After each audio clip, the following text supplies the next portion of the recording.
Okay, I'd like to call the meeting to order, and we'll have the land acknowledgement.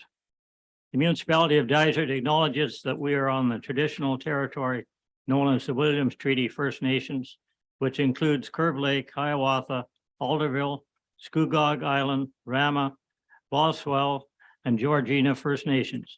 And we thank these nations for their care and stewardship over this shared land. So, could we have a resolution to adopt the agenda? Be it resolved that the agenda for the regular meeting of council of the municipality of Dysart et al. Held on August 22nd be approved as presented. Mover and seconder, Nancy and Walt, all in favor? Carried, thank you. Any disclosures of pecuniary interest? Being none, adoption of the minutes resolution. Be it resolved that council approves the July 25th regular council meeting minutes as circulated. Mover and seconder. Pat and Tammy, all in favor? Carried. Okay, now we go into the public meeting. And this is painful, folks. I got 3 pages to read here, so bear with me. Good morning and welcome all. The public meeting of August 22nd, 2023 will now come to order. A notice of all those in attendance at this meeting will be live streamed to YouTube and recorded. Please note the recording will be linked to the municipal website following the meeting. The purpose of the meeting is to present planning applications in a planning forum as required by the Planning Act. This is a public meeting to consider 2 proposed zoning amendments to the Dysart et al. Zoning Bylaw 2005-120. During the public meeting, council will consider all information available regarding the proposed amendment, review the staff report, which includes any public comments, and listen to all comments provided during the meeting. Following presentations by staff and the applicant, council members will be afforded the opportunity to ask questions. The meeting will then be open to the public for further questions. This meeting and future public meetings will be hosted via electronic and in-person format. Any oral or written submissions received in advance of the meeting will be verbally read aloud at the time the application is considered, and information regarding live streaming of the public meeting is available on the Dysart website. All persons who have pre-registered will have the opportunity to present or ask questions about the proposals. Once I open the floor for public comments, registered attendees will have an opportunity to speak. Each registered person will have up to 5 minutes to provide comment or ask questions. Once finished, the meeting host will mute their microphone. Please state your name and your relation to the application prior to speaking. During the meeting, there are a couple of things I would ask you to remember in terms of logics. Please direct all questions and comments via myself as the chair. No decisions are made at public meetings on applications. A public meeting is held to gather comments. After the public meeting is over, the meeting will be adjourned and returned to regular council. The application will be considered by council for a decision on this matter during the planning and land information portion of the council agenda. Once council has made a decision on the proposed amendment, notice will be circulated as per the Planning Act. All those persons who have given the municipality written notice that they would like to receive notice of the decision will receive a copy of the decision. You must make this request in writing. The Planning Act specifies that if a person or public body does not make oral submissions at a public meeting or make written submissions to the municipality before the proposed bylaw is passed, the person or public body is not entitled to appeal the decision of the municipality to the Ontario Land Tribunal and may not be added as a party to the appeal unless, in the opinion of the tribunal, there are reasonable grounds to do so. We will now commence the public meeting as per the agenda. The first application on the agenda is file number D14ZB 2022-12 Lands of Dandu Drag Lake. The planning staff will now give an overview of the staff report. Thank you, and good morning, Mayor Ferry and members of council. As noted, this is for D14 ZB 2022-12 Lands of Dando. The application was a result of a municipal bylaw complaint on the property for an existing sauna which is not permitted. During the staff visit and review, it was noted of a few other structures that were not in compliance with the zoning bylaw. Therefore, the application was submitted in order to amend the existing waterfront residential type 4L zone to permit the following. A maximum of 1 outdoor sauna as permitted use on the subject property.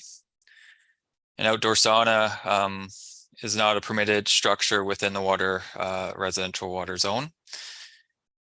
Number 2 is to permit a maximum of 3 accessory buildings plus 1 building less than 10 square meters. And to permit an accessory building, a gazebo, to a setback of 5 meters from the water instead of 20 meter. And finally, the last one is to permit an existing deck to be a minimum of 3.5 meters from the eastern interior side lot line instead of 4.5 meters. Just a little general overview. The property is a well manicured lawn property that extends to the lake with a gazebo structure located within the water setback.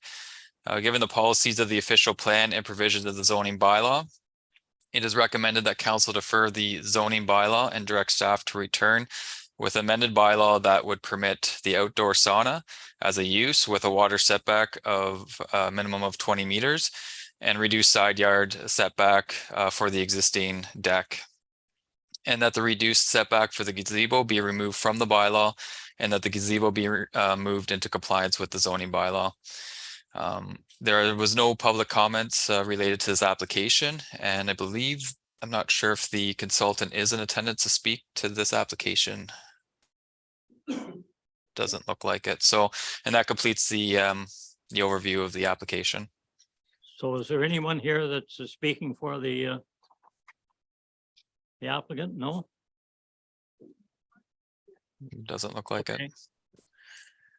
Okay, so do you have something to say then? Just the recommendation as outlined in the report. That's staff's recommendation. So to make this comply, you need to move the sauna and comply with the amount of buildings. That's possible, isn't it? That's correct. I believe the outdoor sauna, from my understanding with discussions, has been moved into the compliance, so outside of the 20 meters. So then it would just come down to that gazebo, which is in the water setback, that would have to be moved into compliance. Because it's as the policy states, it's strictly adhered to for the water setback.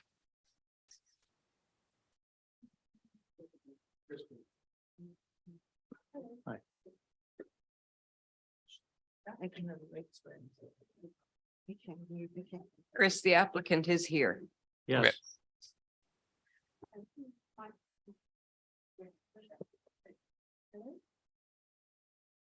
Oh, and then just, okay. My name's Christine and I'm from 1856 Blueberry Trail. I'm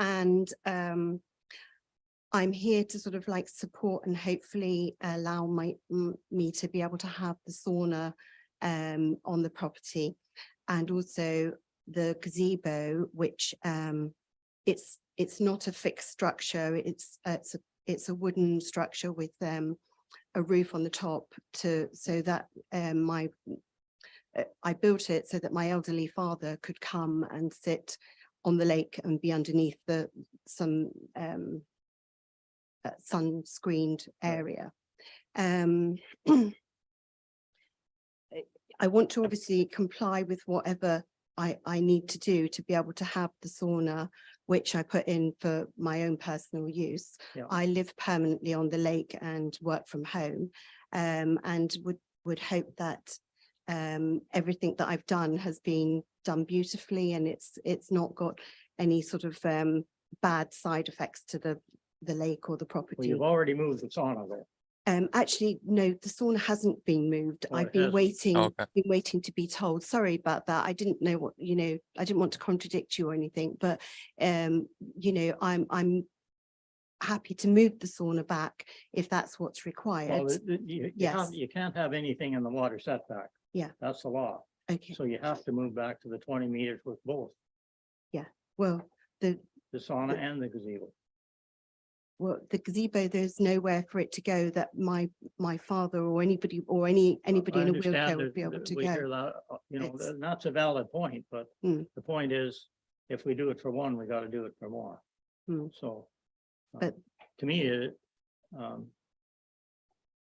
You got a completely, looks like a manicured lawn there, so whether he's on the water or Or- whether he's back 20 meters, he's still gonna get the sun, he's gonna get the shade in the gazebo, right? There is nowhere actually for it to go 20 meters back, that we're back to the house. Okay, So it would literally, I mean, do you want me to show you sort of the property on pictures? I've got some pictures here to show. well, that's the problem, then. Yeah. I'm sorry? We have photos in our package as Yeah. well, if they're the Can I same ones. show you?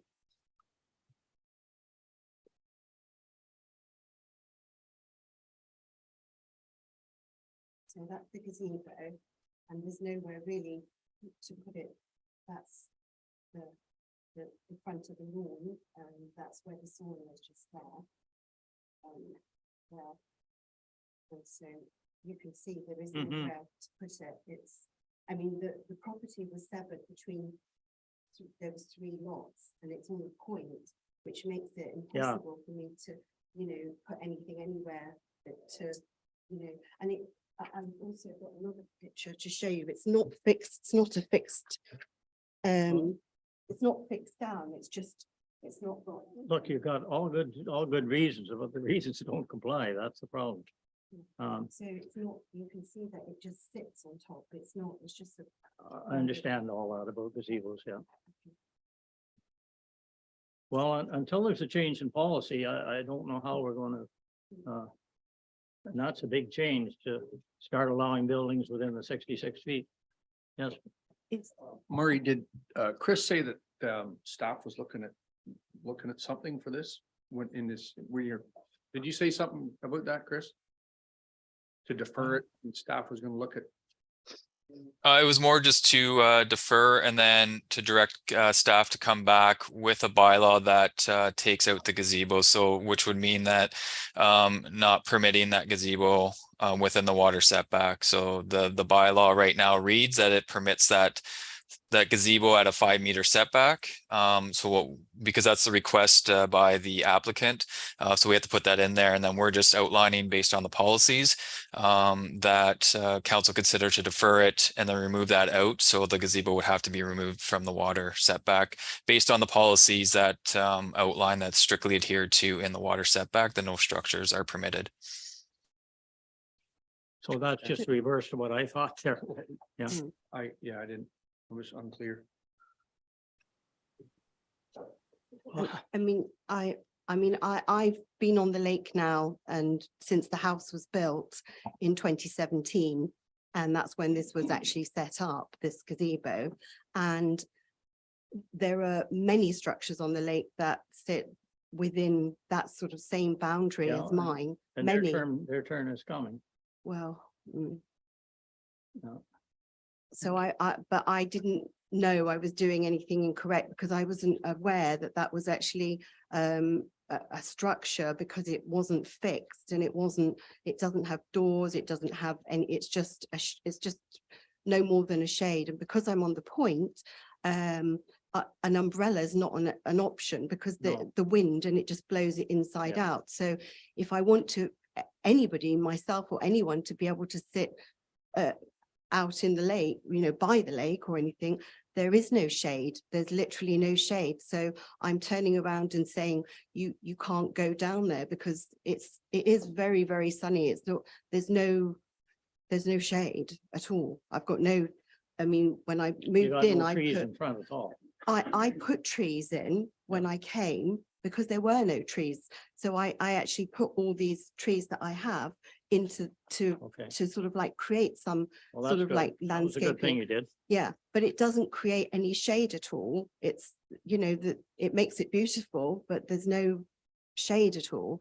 So for anyone to sit under, so it's hard to know what to do really. I live there. It's not like it's just a weekend property that I Right. visit. That's my permanent residence. And Well, Chris, if the roof was taken off the end of the season, would that make any difference? Well, it would be considered a structure then throughout the year with that roof on. So it would still be considered a structure, which then in the bylaw and policy is not permitted. did local people do the gazebo? yes, they did actually. And everything that I've had done has been with local people. And I I've, understand you that. know- That's not a concern, but yeah, maybe they can figure a place somewhere to put it where. there isn't though. I mean, there really actually isn't because I've thought So it would about have this to go on the to, deck then. sorry. It would have to go on the deck in order to meet the setbacks. The gazebo. Well, because the property is on a point where the deck is, will bring it into the same situation as what we're in now. So the deck's within 66 feet too? I think so, yeah. I'm not, Oh, boy, it's worth. Okay, Only 1 meter to the sidewalk. yeah, and would they have to get a minor variance for that 1 meter? Sorry for the the deck or just looking at the plans here.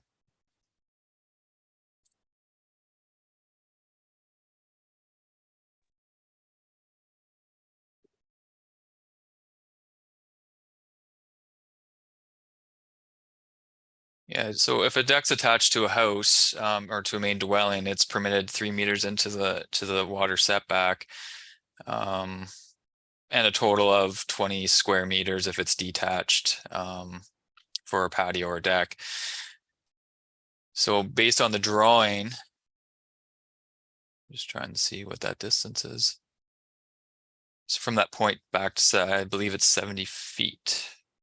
So it could go on the deck then, the gazebo. Yeah, I think if it meets the proper setbacks there, and so they'd have to do a measurement off just to ensure that it is that proper distance back. Well, if you'd work with planning staff then and okay, so I can And, put, if I can put it onto the existing deck, then that if, and everybody was happy with that, well, then that would be marvelous. okay, we'll leave that with you and work with staff and hopefully Okay. we get this put to bed. Okay, so so the sauna is okay, But you but still have to come down to the yeah, amount of buildings that you have. oh, They got one too many buildings, haven't they? They do, that's correct. So typically you're permitted the 2+1. Right now they got the 3+1. Okay, so one of them is a woodshed though, is that, I mean, again, everyone has a woodshed and I live there and I need something to store the wood in. Yeah. So, well, it's got a roof, it's a building. That's the hard part of it all. Anyway, work with staff and see if we can get this resolved. okay, Okay? okay. Thank you. So Thank you. basically, we're gonna defer then, is that what? Well, we're deferring it, but subject to her meeting the, if she can put the deck, the gazebo back on the deck, then that solves it. Okay. The biggest problem she's got. That's, okay. Okay, thank you. Thank you. Yeah, we got 2 resolutions here. One is just to catch up on some procedural here. Be it resolved that council hereby adjourns the regular meeting of council. That was at 9:03 a.m. to proceed into a public meeting to consider zoning bylaw amendment application files. D14 ZB 2022-12 Lands of Dando, D14 ZB 2023-03 Lands of Brown, Patterson and Ranieri. Mover and seconder. Nancy and Pat, all in favor? Carried. Next, Be it resolved that the report for file number D14 ZB 2022-12 Lands of Dando, which consists of part lot 6, concession 8, lot 26, plan 621 in the geographic township of Dysart, be received for information and the council directs a bylaw be brought forward for consideration during its August 22nd, 2023 regular meeting, and further that council defer the bylaw specifically to remove the provisions from the bylaw that would permit a reduced water setback for the gazebo structure. okay, mover and seconder. Walt and Nancy, all in favor? Carried, okay. Okay. The second application is for D14 ZB 2023-003 lands of Brown, Patterson, Renier, Drag Lake. The planning staff will now give an overview of the staff report. Thank you. The proposed is a result of a concurrent severance application, H038-22. It's a condition to rezone the property to satisfaction of the municipality. The severance received provisional approval from the County of Haliburton on February 13th, 2023. The application will rezone the property from waterfront residential type 4L zone to the waterfront residential type 3L zone, exception zone, in order to implement a more restrictive water setback of 45 meters from the lake for the main and accessory structures, and to implement a more restrictive water setback of 45 meters from the lake for the leaching bed. All other provisions of the WR3 L shall apply. The property is also subject to the concurrent severance agreement that will implement the technical recommendations of the site evaluation report for the development of the property. The required studies and reports were submitted in support of the application and to address steep slopes on the property. The proposed zoning will, as noted, will be more restrictive related to water setback of a proposed 45 meters instead of the existing 20 meters. All neighboring property owners within 120 meters of the subject lands and appropriate agencies have been circulated for comment on this application. At the time of writing this report, the following comments have been received from Trish and Frank Manchella and Tom and Becky Mulford, stating that neighbors were not properly circulated by the county for the public meeting of the severance. County public meeting was undemocratic. Concerns related to clear cutting of trees on the retained lot. Concerns that the applicant tried to build driveway on Kingstone property. Concerns previous attempt to sever was denied for environmental reasons. Concerns with septic runoff. Proposed path unnecessary meanders to the lake. Concerns with Airbnb similar to retained lot. Concerns with steep and unsafe proposed driveway. And then the full letter was attached for council's, with the report for council's information. And I believe the member of public are in attendance today to speak to the application as well. Okay, so I guess what we're dealing with here, the severance is already passed, right? At the county. It received provisional approval, so now they're just satisfying the conditions. That's correct. So the conditions are, I guess there are two. One, at some point they wanted to buy the shore road allowance. And the second was the zoning change. Zoning change, and then they will also be subject to the severance agreement as well. And that's probably where the discussion takes place. Because we really don't have, pretty hard to argue when you're moving from 20 meter setback to 45, that you're not protecting the water more, and they have studies to verify that. So we have, I think the applicant agent is here. That's correct, Your Worship. That's correct. Yeah. So May I just say a few words? My name is Josh Morgan. yeah, okay. Okay, good morning, everyone. Thanks for having me. I do have a PowerPoint presentation, but I don't think I'll go through the whole thing. Mr. Orzan provided a good background to why we're here. The severance application actually appeared before this council. I think it was in June of 2022. Dysart Council made a recommendation or passed a resolution, which was forwarded to the County of Haliburton supporting the severance.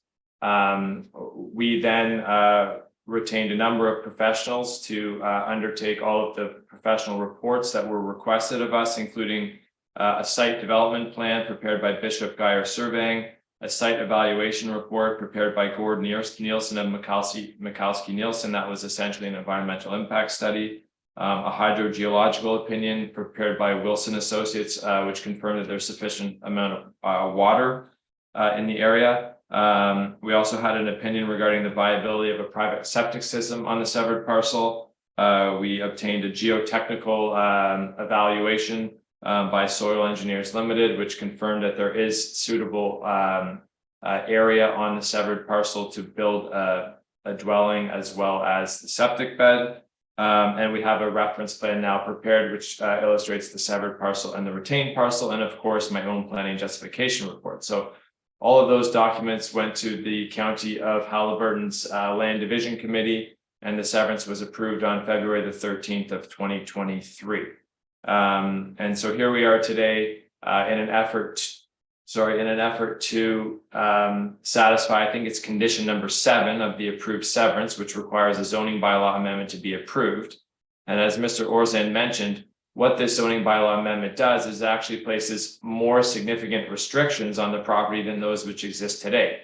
So I believe the setback from the water under the bylaw, I think, is 20 meters, I believe. But what this site-specific zoning bylaw amendment proposes to do is increase that setback from 20 meters to 45 meters. So that's the application here today, folks. We're simply seeking to increase the shoreline setback.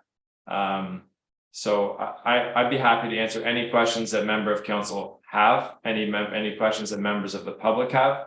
I have read the submission made by members of the public, and I think, quite honestly, all of the items that have been put forward in the letter by members of the public were addressed through the severance process. And I can speak in detail about any one of those things if you'd like. Thank you. Are you still requesting to buy the shore road allowance? Yes, your worship, my clients would like to purchase the shoreline road allowance. I don't think that particular matter is up for discussion today, but certainly that's their Coming up later intention. then. Okay, I know it's not, but I just want to make sure you're still doing it. Yes. Okay. Okay, so we have, I think we share a lot of the concerns of the residents with what's happened on the property beside us.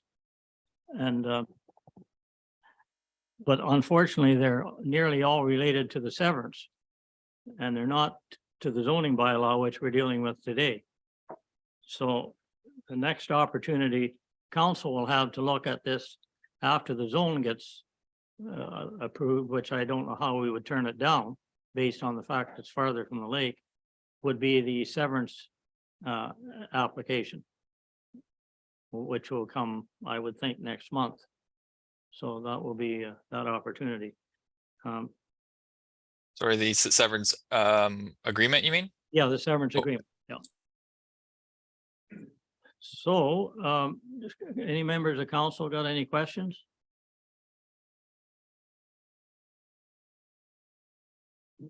I don't have a question, but I do want to make sure that these people understand that. Yeah, just what I want to stress what you're saying, Murray, is that today, I don't think there's much that can be done as addressing any of your stuff in your letter there, unfortunately, because it's not, sorry. What was that? I'm the secretary for the Reason Creek Private Road Association Okay, for the last 17 years, also 41 years. Land survey. Yep. I got morning. Relative to the extent of the 45 meters. okay, well, we can. Okay, well, you'll get your opportunity here to ask the questions. Yep. Any? Well, I just wanted to make sure that was stressed, that there's a lot in there that we just can't deal with today. And like Murray said, that we could maybe look at it again when the severance agreement comes along. But if you have a question that deals with this, then I'm sure you'll get your chance here, yes. Okay, you can go ahead now and ask that question. You had a question for Josh, I think. Yes.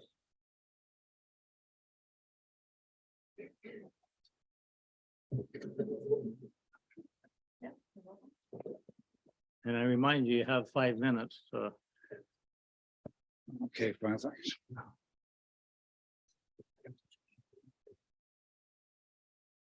So we do agree that the 45 meter setback is adequate. We're pleased with that rather than 20 meters.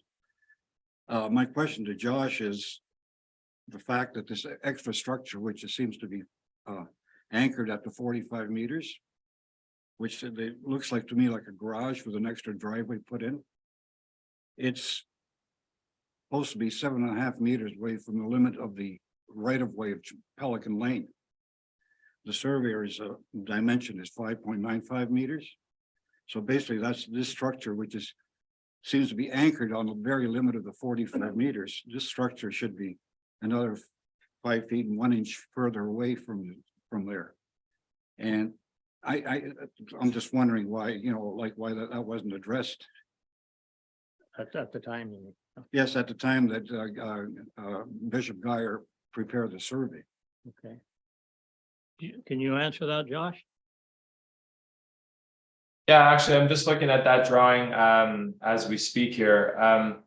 I do see the measurement. I'm sorry, I didn't catch the name of the gentleman that was speaking there. Yes, my name is Gunnar Vestfalls. Hey, Gunnar. I'm the secretary of the Elizabeth Drag River Road Association, and for the last 17 years, I've been a resident for 20 years. And I'm also the road manager for Chandler Drive. So I'm involved in all the work on the Chandler Drive, plus I live here all year round, as do some of our members. So I'm intimately familiar with Chandler Drive and its shortcomings. So the reason I was 41 years in the land surveying profession, did virtually everything under the sun. And when I looked at this plot plan there, basically I'm saying that I see this extra structure, which I take to be a garage, although they call it a proposed accessory structure, which has got a driveway off Pelican Lane to it. And it seems to be anchored by the surveyor's dimension at 5.95 meters off the limit of the easement of the right of way of Pelican Lane. And yet it's supposed to be 7.5 meters away by regulation. So Right. that's why I'm just kind of curious why that wasn't caught in the site plan relative to the 45 meters. Yeah, I think that's a good catch there, Gunners. I think that I'll have to just consult with the surveyor, but I mean, there would be no need for this decision to be held up by that. In the worst case scenario, this site development plan just gets shifted so that the structure goes back 1.05 meters, of which there's plenty of space. So I will certainly take that comment under advisement. I will ask Bishop Guyer to take a look at the plan and confirm what that 5.95 meter measurement is actually to. And if it is actually to the travel portion of Pelican Lane, then of course we'll shift that structure back by 1.05 meters, which is just a exercise on the computer. And there's plenty of space to do that. Fair enough, yes. Your Honor, Jeff has a comment. Jeff? Yes, thank you. I just want to confirm the provisions of the bylaw. So section 3.30 does state that setback is not to the limit of the easement, but to the limit of the edge of the traveled portion of the road. So looking at that plan, it looks like it's 5.95 meters to the edge of the limit of the easement. But as Mr. Morgan stated, regardless of what that site plan says, he would not get a building permit unless it complied with the zoning bylaw. The applicants today are not seeking a relief for a reduction in that setback. So regardless of what the site plan says, any building will have to comply with that setback. Fair Okay. enough, fair enough, yes. That's fair enough. Oh, yes. Good. Okay. Any other comments from? Okay. Any member of council wishing to ask another question?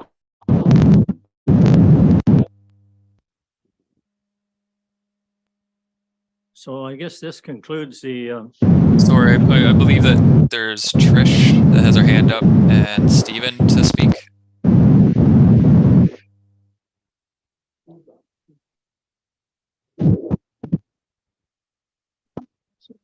somebody else had their hand up?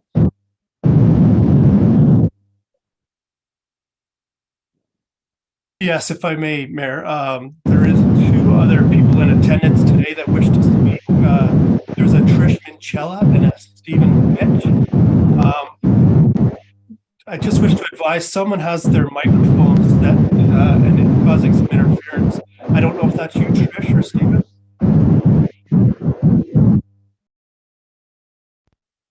I believe it was Trish that had that interference.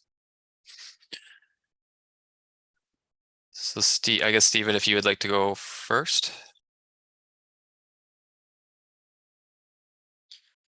Thank you. Through you, Mr. Chair, I'm Dr. Stephen Fitch. I live at 1047 Pelican Lane. I'm not immediately adjacent to the applicant, but by way of history, I was the owner of the lot before it was purchased by Brown et al. And my concern is that as the end property on Pelican Lane, I realize this is not to do with the development, more with the severance, but I just have a couple of questions. I was reading through the information, and to the best of my understanding, I couldn't determine the answers. And that is that it does not seem to speak in the description for setbacks as to what I best can describe as sightlines. And we are trying to save I believe, the cachet and the natural beauty of the environment where we have our homes up there. And where the proposed structure would be, to see any aspect of the lake would require the removal of a large number of trees.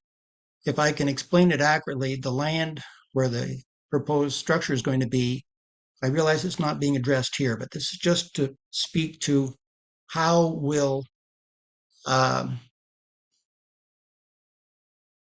land be affected if it is subsequently developed? I guess that is the intent here. That in order for a cottage at the upper portion of this property to see the lake, to see any aspect of the lake, the canopy of trees beneath it will need to be removed in order to see.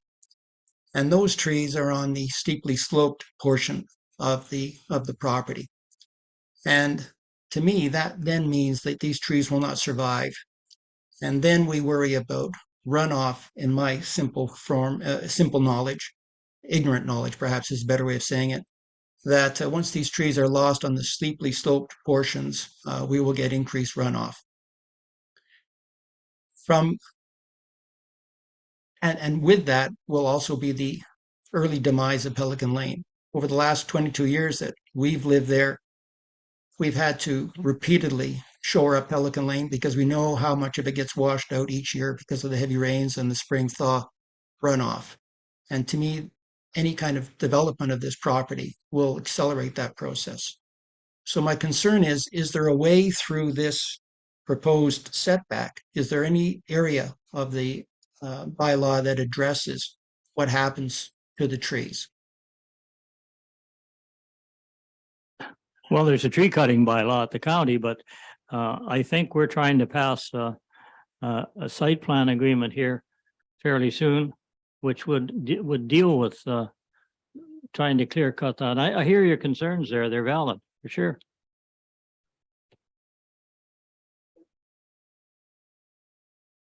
Jeff?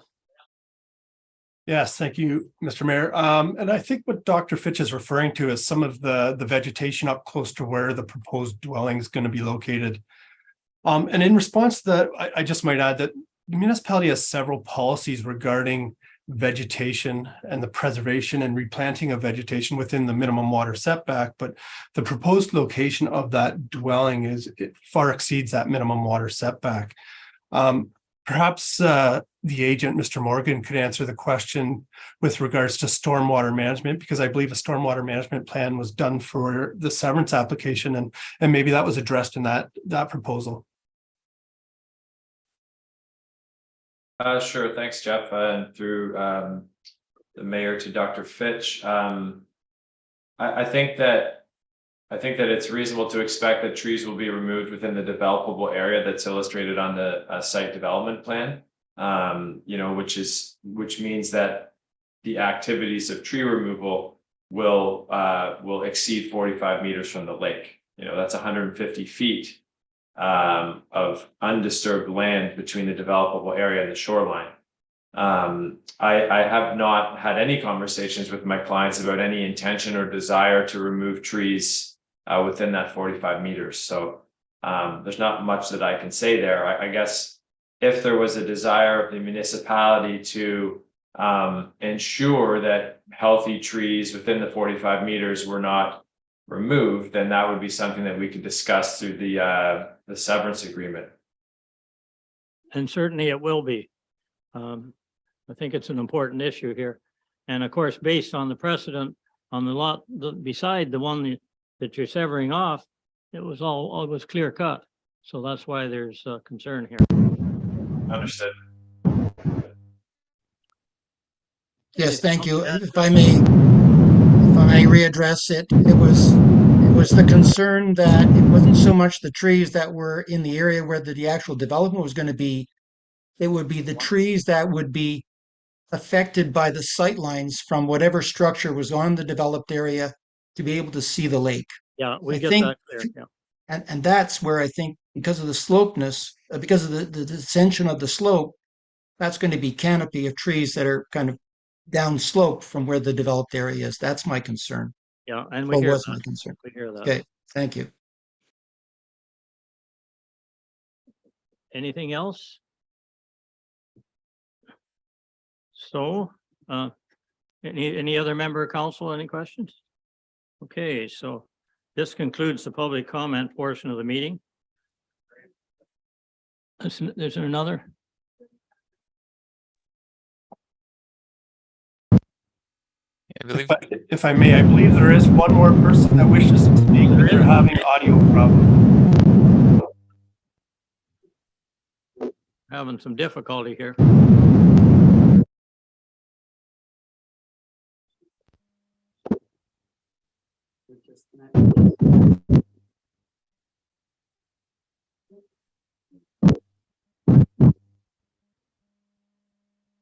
Is there someone else here? Yes, Peter. Chandler Drive. Some of what has already been discussed. Oh, okay. Otherwise, I people- thought- Thank you. Good morning, your worship, members of council. The reason, most of what has been already covered by what I was going to say, and I will be attending the next meeting. You spoke most succinctly, try and say that first thing in the morning without a coffee, on the issue of the clear cutting of the first lot. We are most concerned that this could happen again. I know Mr. Morgan will address that at the next meeting. So rather than take your time, I'll defer my comments until then. Thank you. Thank you. Okay, I've been wrong twice now. Is there anyone else?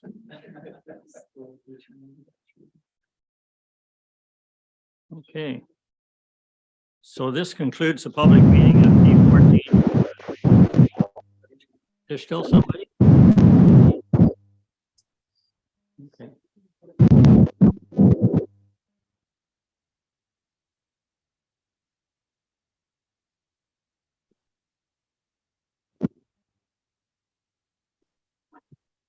Technology is wonderful when it works. Yeah, and I believe that's Trish Michela. So I don't think her audio is working, but her letter was attached for council's consideration. As noted, it does pretty much outline everything. Oh, sorry, I think they. Hello. Hello, can anyone hear me? It's Trish Michela. Yeah. Yes. Oh, you can hear me? Hello? Hello, it's Trish Michela. Yes, we can hear you. Yeah, we hear you. Oh, you can hear me? Yeah. Okay, great. My name is Trish Michela. I live at 1045 Pelican Lane, which is the abutting property to 17, I believe, 67 Chandler Drive. I just had one quick question. If this zoning amendment did not go through and the applicant had to keep the property within 66 feet within, would it still be viable for the owners of said property to build upon that land? Obviously not. That's why they're moving back to 45 meters. So if this zoning amendment was denied, they would not be allowed to sever the land and build, correct? That's correct. But on what basis do you deny it? On all the reasons that we have mentioned over and over again. Also, it was not noted that a snowy owl lives up, which is on the endangered species list, lives up on the frequents the proposed building site, which is the 45 meters. At which case, Environmental Canada would have to come in and assess the situation. Well, I'm not aware of that, but probably. That was in my letter that I sent, but it was not mentioned at the beginning of the meeting. I really And I, You're asking us to turn the zoning down, is what you're saying. well, because if the zoning was turned down, then they would not be allowed to build. And on At what all. basis would you turn it down? Well, for all the reasons that I sent in my letter. So one was the snowy owl frequents the area where it's 45 meters because the owners, because of runoff, because it was denied before, because of the undemocratic meeting with the County of Halliburton. Let's see. How many reasons did I list in my letter? Well, you listed 14. them all, but a lot of them are at the severance level at the county, which we're not dealing with that today. We're dealing Right, with I a zoning understand. application that's taking buildings farther away from the lake and supposedly protecting the lake. And we're going to have to deal with that in the severance application. But Right. at this Right, point, I understand that, but all these reasons affect your voting upon allowing the zoning amendment to go through.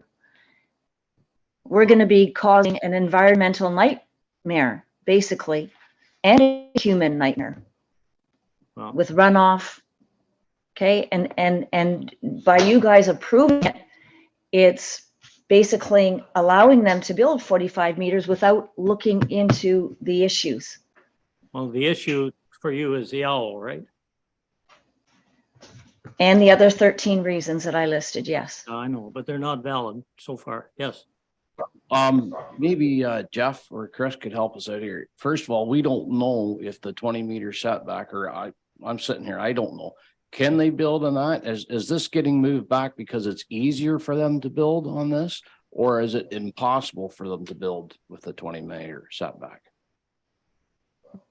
So due to the steep slopes in the area and the environmental report, and Josh may be able to further clarify this, but the setback is as a result of the proper building envelope area on the property for the steep slopes that are further or closer to the lake. So the environmental report identifies that's an appropriate building envelope based on slopes, erosion, those type of things.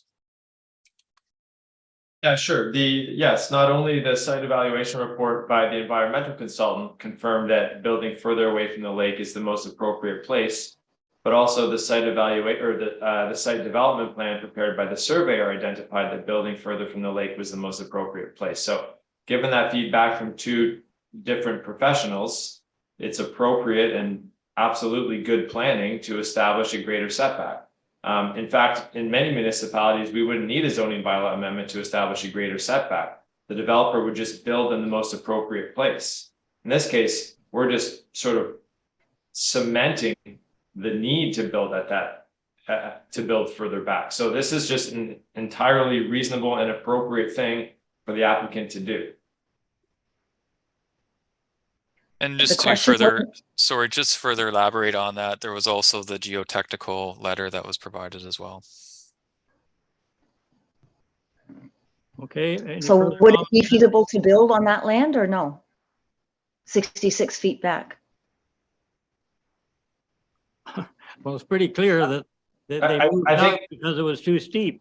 I think the answer to that question is probably you could build on it. I'm sure there's an engineer that could, come up with a foundation plan to build within that location, but the more desirable and the more appropriate place to build is beyond 45 meters. So we're doing the responsible thing here by setting the building back beyond 45 meters. I would also like to say that, that Ms. Minchella, I understand what you're trying to do, which is to get council to vote against the zoning bylaw amendment, but the applicant does have right of recourse if this zoning bylaw amendment were to be denied. And if this were to go to the Ontario Land Tribunal, and I was to go to the Ontario Land Tribunal as a witness and provide testimony explaining why 45 meters was an appropriate setback, what the alternate argument would be forcing someone to build closer, which seems to go completely against everything that all of the neighbors and the municipality would want. So I think this is an entirely appropriate and reasonable zoning bylaw amendment application. We're doing the right thing here. I understand, but I still believe that the Environmental Canada should be let known about the snowy owl. Well, you have the right to do that. Okay. Well, thank you for your comments. No further question, then we'll conclude the public meeting and have a resolution to, Can you say something? No? yes.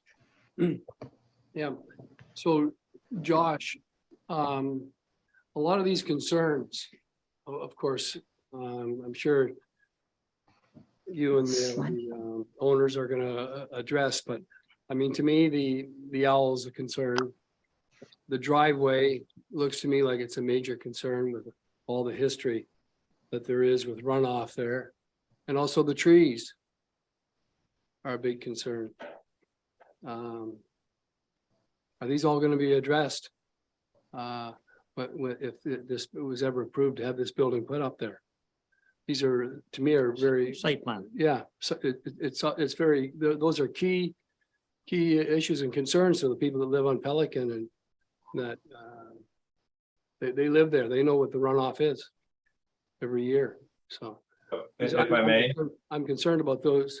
I'm concerned about every issue that they brought up, but especially those ones. Thank you. Okay, we're ready for the resolution now? Be it resolved that file number D14ZB 2023-003 for the lands of Peterson Brown and Ranieri, which consists of part lot 31, concession 7, parts 1 to 3, plan 19R 4156 in the geographic township of Dysart, be received for information, and the council directs a bylaw be brought forward for consideration during its August 22nd regular meeting, and the council recommend that the bylaw be approved. Okay, mover and seconder.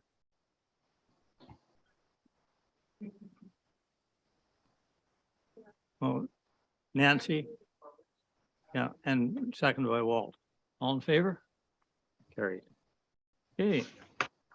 Okay, so going to have a resolution to come out of the public meeting, which Be it resolved that council hereby adjourns the public session at 9:54 a.m. and reconvenes the regular meeting of council. mover and seconder. That one's safe. It's okay. Carmen, Tammy, all in favor?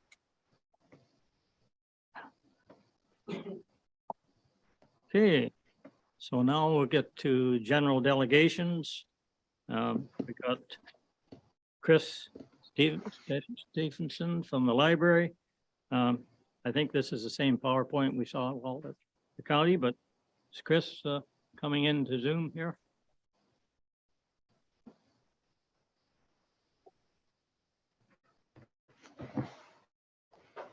Good morning, Mayor Ferry and Council, Deputy Mayor McKechnie and staff as well. Thank you for having the Library Board Chair, David O'Brien, and myself, Chris Stevenson, the Library CEO. update you on what's been happening at Haliburton County Public Library. And just before we switched our screens over, I did hear the mayor say something about the slide deck being the same. It's actually slightly different. So Okay, hopefully good. I'll Glad to see that. give you some new content too. At this point, I'd like to share my screen. And I'm hoping now you see the first of 10 slides. Do you see the slide deck? Okay. If you can't see the slide deck, just let me know and I'll try something different. Okay. Well, since last time we met with you, we've gone through at least a couple training, hiring and training periods. We actually now have 2 Jamies, 2 Carols, and now 2 Hillarys joining us on staff. So we are full of fresh enthusiasm coming out of the tail end of the summer. And we've restructured our library system schedule. Dysart branch really offers a unique possibility to train staff here where we have the office, as well as pilot new programs and services all through the year. So a lot gets created here in this branch. The new structure allows us to share expertise so that we have the new staff coming in, and the senior branch staff can work alongside those folks as they join us. This year, summer reading club kicked off, and with this was on June 17th, so we've been running now for about 2 months, and approximately 200 children, both the pre-reader age, the reader age, as well as teens and adults, have been participating. We've often complement this with drop-in activities, passive programming such as story walks and drop-in crafts. And the libraries have been super busy lately. We've had upwards of over 200 people, especially on farmers market days here in Dysart. And it's really great to see new memberships happening as well. Have you noticed much a difference in the crowds with the Farmers Markets Day from this year to last year? It was slow to get going in terms of the branch, like I said, teaming. Last year it was busy right from the first farmers market, but that's, I think, because partly they use the parking lot here, both the upper and lower parking lots at this branch. But it's picked up now, right? Yeah, it's definitely been very busy. And just the construction, I think there's been a lot of interest in the back here about the new children's playground. So the book clubs and other groups such as the ukulele clubs have been going full bore. Some of them do stop during the summer, but for the most part, we're expecting to welcome them back for the fall. We've been updating computers as per the infrastructure plan that we have with the county. So there are new features happening in most of our branches. We now have color printers as well. So there's always lots going on. Like I said, at Dysart, especially, we've had a lot of author talks this past summer, and this is both indoors and outdoors. So we've had been raising butterflies for the first time and giving release parties, and new interest with the parachute that we invested in thanks to the Friends, a bookmark making contest for all ages. And of course, as an incentive for Reading Club and other contests, there are always prizes. So we incentivize literacy, especially in the summertime. There's been always something, the staff have been mindful about creating things for all age groups. So the teens were really finding the henna program popular, and we've been partnering as well with unique groups such as Pingwa out of Lindsay. They come and they run STEAM programming. So this is science, technology, engineering, arts, and math. As well, we work with the health unit all through the year and other local groups, but we had a traveling tick display started here at the main branch. As well, the Friends helped us invest in radon detectors, which are new for us, but they've been operated out of libraries as a program for many many years. So we're pleased to have 5 of those circulating this fall and into the spring. As well, we have ongoing Ontario Park passes and sports equipment to lend for those that want to use it in the park behind us. We are also part of the art trail, which started at the Dysart branch.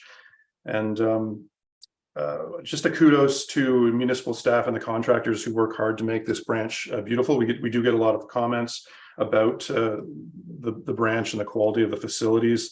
So thanks to Rob and Ryan and Chris and the summer student helping out in the Parks Department. I won't go into it in too much detail because you've probably seen it around town, but you'll notice that our part-time marketing and communications coordinator has been pretty active in bringing together a vision for branding. And this cohesiveness means that no matter what branch you walk into, you'll notice the colors similarity with all our publications. And they're super attractive to keep, especially the map and library hours. People were told keep them on our fridge. As well, we complement this with regular digital newspapers, our website, diverse print materials in the branches, and then traditional means of communication all year round. When I first started at the library, I was told that communication may have been lacking, and so I did put a lot of effort into getting myself onto the 3 newspapers and the 2 radio stations, which have been we're really grateful for that support.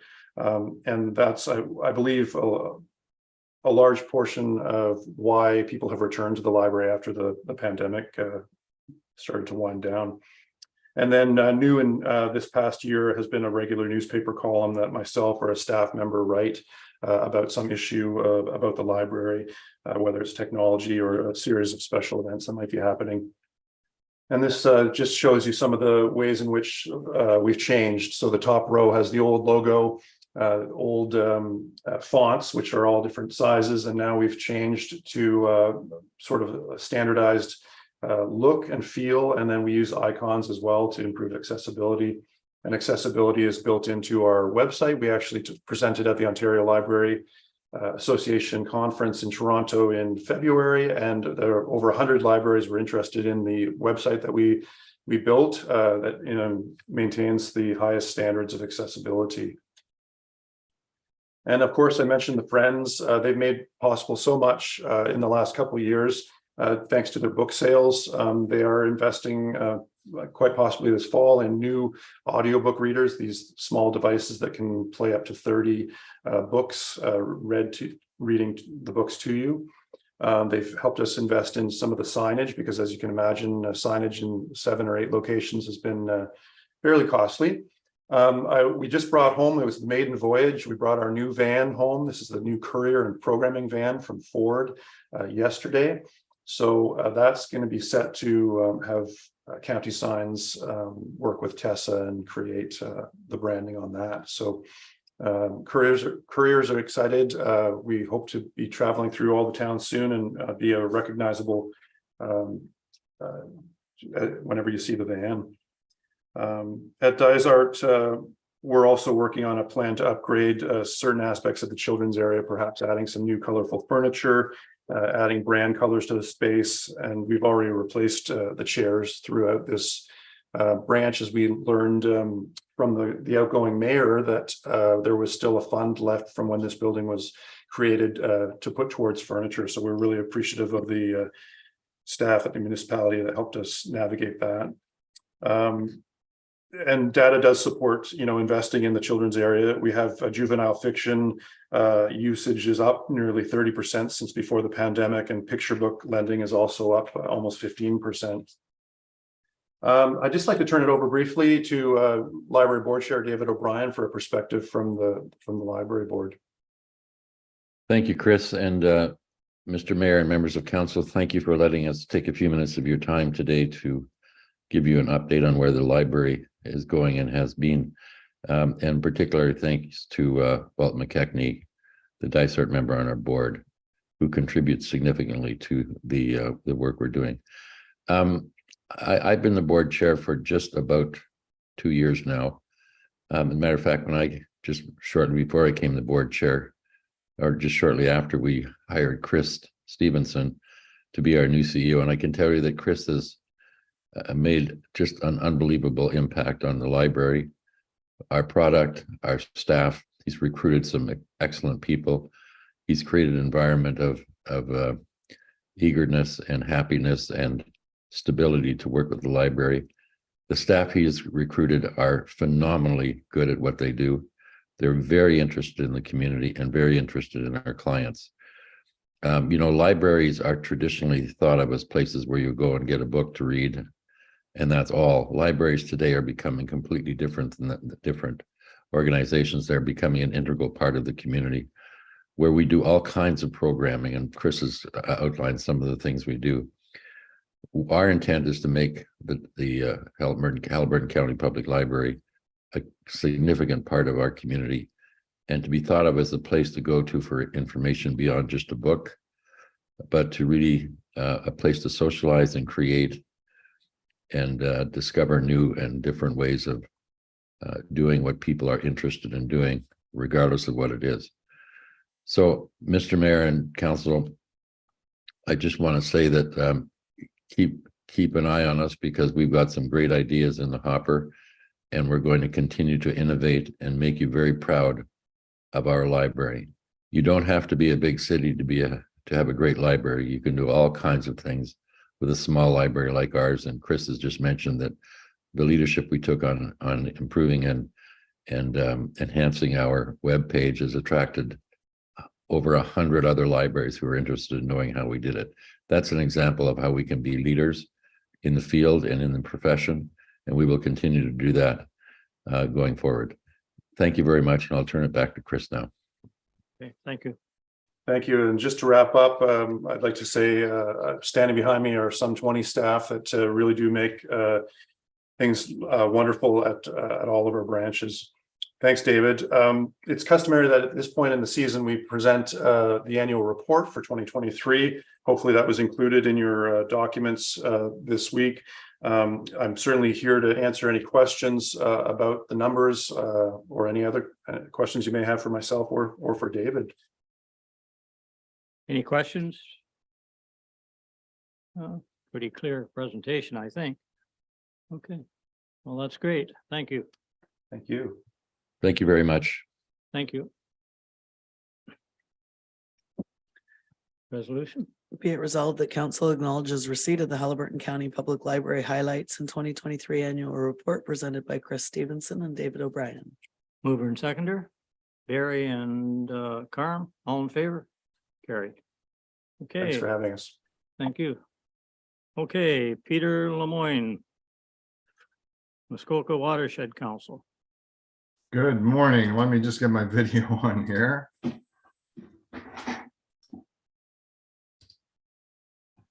Good morning, Mayor and Council and staff. Thank you for the opportunity to speak with you today. I'm Pete Lemoyne. I'm one of the directors of the Muskoka Watershed Council.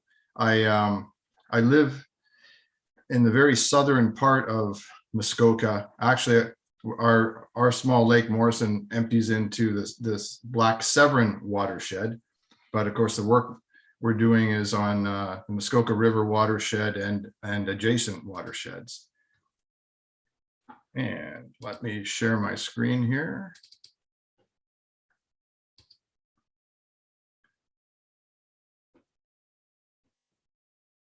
Does it come up as a full screen? There we go.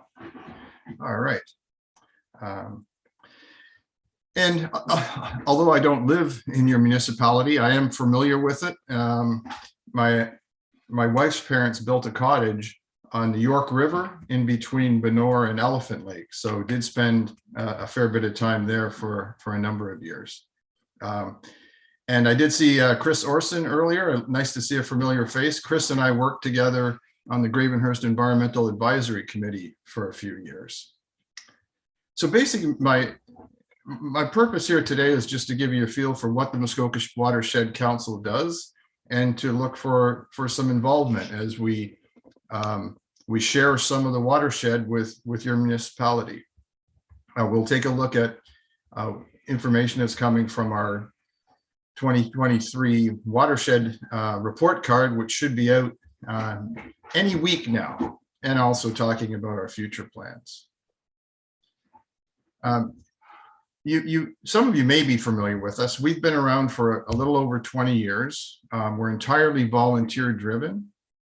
And we believe we're the only environmental group in Muskoka that provides nonpartisan, science-based advice to municipalities, specifically on environmental issues to do with watersheds. The document that's shown, it was an official plan recommendation document that was requested by a number of different municipalities before they would go to revamp their operating plans. So in some cases, they would come back after the plan had been drafted and ask for our comments on the environmental section. This is an opportunity to take a look up front. Given it was our 20th anniversary, we kind of re-looked at our mission and really wanted to state that it's to empower the community to help to protect and enhance watershed health. And we do that through three main ways: through outreach, communication, and hands-on stewardship. So this would be programs like our algae monitoring program, our report card, and a number of others. We do provide policy advice and information to both municipalities and the broader communities. So on our website, we have a number of white papers that can be helpful to provide information on issues that you may want to take into account when you're making these very important planning decisions. And we also contribute to environmental knowledge. We do a lot of research and also work with other research organizations like the Dorset Environmental Science Center and various universities, as well as lake associations. So our report card, as I said, will be out shortly. It's the 6th one we've done. And although I know we all look around and realize we live in beautiful places, and that's really why we want to be here, there are some concerning trends on what's happening in our watershed area. And we believe that in order to address those trends, we need to manage more at a watershed scale and take into account what something we do in our municipality, how it might affect yours and vice versa. Some of these trends, our lakes have been losing calcium. There's a number of lakes that are below a threshold where some of the creatures that need calcium to create their skeletons are not getting the calcium they need. Our lakes are also getting saltier. Many of the lakes are at a level where some of the smallest microscopic creatures that are very important to the lake's ecology are not able to survive at. We are in a much wetter time than we were in the past. Since 1923, we now average 36 more days of rain. And as I'm sure you've seen as well, that much of that rain comes in much larger events, which makes it very challenging for infrastructure in the municipality, as well as having effects on the actual ecology of rivers, lakes, and just the land. There's definitely fewer days of winter ice cover. Since 1975, there's on average 20 fewer days. That obviously has an impact to recreation in all of our areas, also to winter construction, but it also has an impact on the ecology of the lakes. And in fact, could have something to do with the next issue, which is harmful algae blooms. For a period of time, we were investigating whether, in fact, there was a lot more hazardous algae blooms, or was it just that people were noticing them more? The science now tells us that definitely they are occurring more frequently, and they're occurring in lakes that you wouldn't expect them to occur in, that they're not nutrient-heavy lakes. We are doing a lot of scientific projects to try and determine what what is going on, and once we understand that, perhaps how to help prevent that or reduce it. So with these trends, what do we need to do to help get them going in the right direction? Well, we believe we need a coordinated plan that has consistent policies right across the watershed. The map here, you can see within the Muskoka River watershed, the green part there, of course, a big chunk of it is within the District of Muskoka, but there's many municipalities such as yourselves that also form parts of it. And we believe that managing at a watershed level would be helpful for the other watersheds within the bordering municipalities such as yourselves. It was actually 2018, we started to really look seriously at integrated watershed management. And we created this white paper that's on our website for you to take a look at in January of 2020. We did a conference in 2019 specific to this, and it also coincided with the massive floods that were experienced in much of the watershed, and I know certainly Minden and some of the other areas experienced that. So the goal of integrated watershed management is to make land use, infrastructure, and any water management decisions at the watershed scale, as opposed to just at municipal or political boundaries. And at the Watershed Council, we've begun already. We facilitated a watershed governance study. We have a full report on that on our website. We've created a community roundtable with representatives from a lot of the different stakeholders within the watershed. And we're starting to generate political will towards moving towards integrated watershed management. So what we're looking for is for your participation in working with us and looking into how do we make decisions at a watershed scale, at a bigger ecological scale. We've done, there has been 12 projects done that were coordinated by us, but run through the District of Muskoka in preparation for integrated watershed management. Integrated watershed management has been successfully done in other parts of Canada and the world, but has never been attempted in Ontario. And we believe this is not something that will be done by the provincial or federal governments. We need to do it from the ground up at the local level. And that, excuse me, that's why we're speaking with all of the municipalities such as yourselves that are part of the watershed. So we're at this point, we're not asking for money.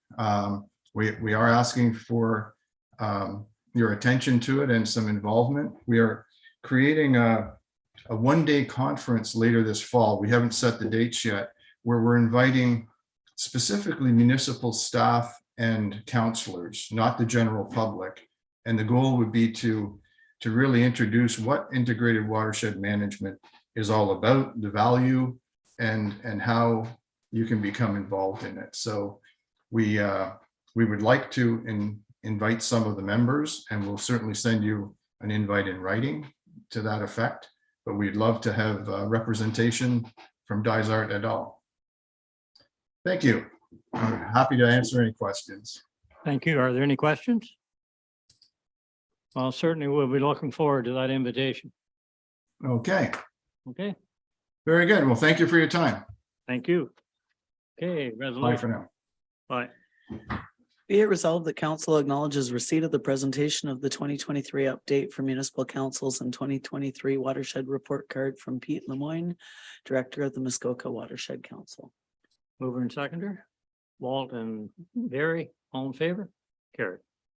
Okay. Okay, next delegation then, Al Duffy.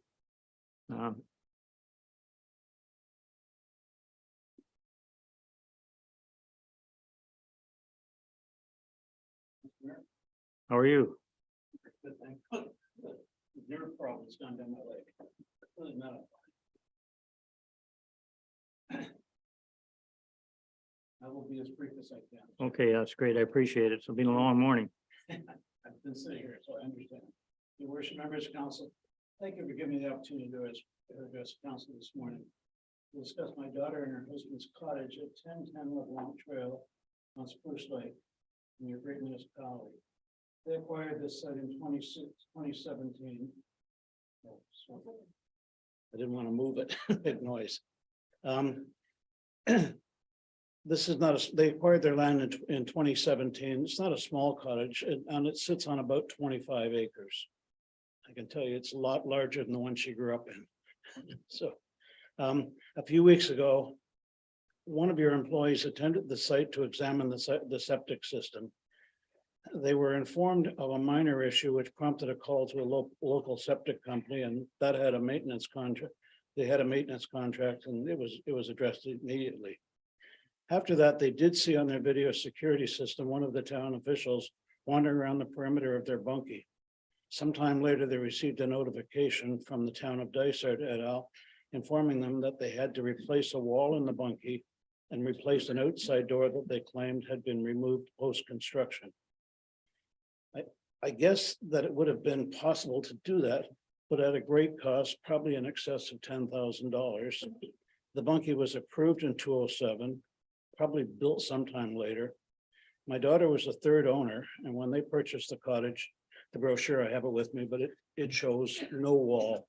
It shows 2 bedrooms and a little area for sitting, about 9 square meters, or 9 square meters.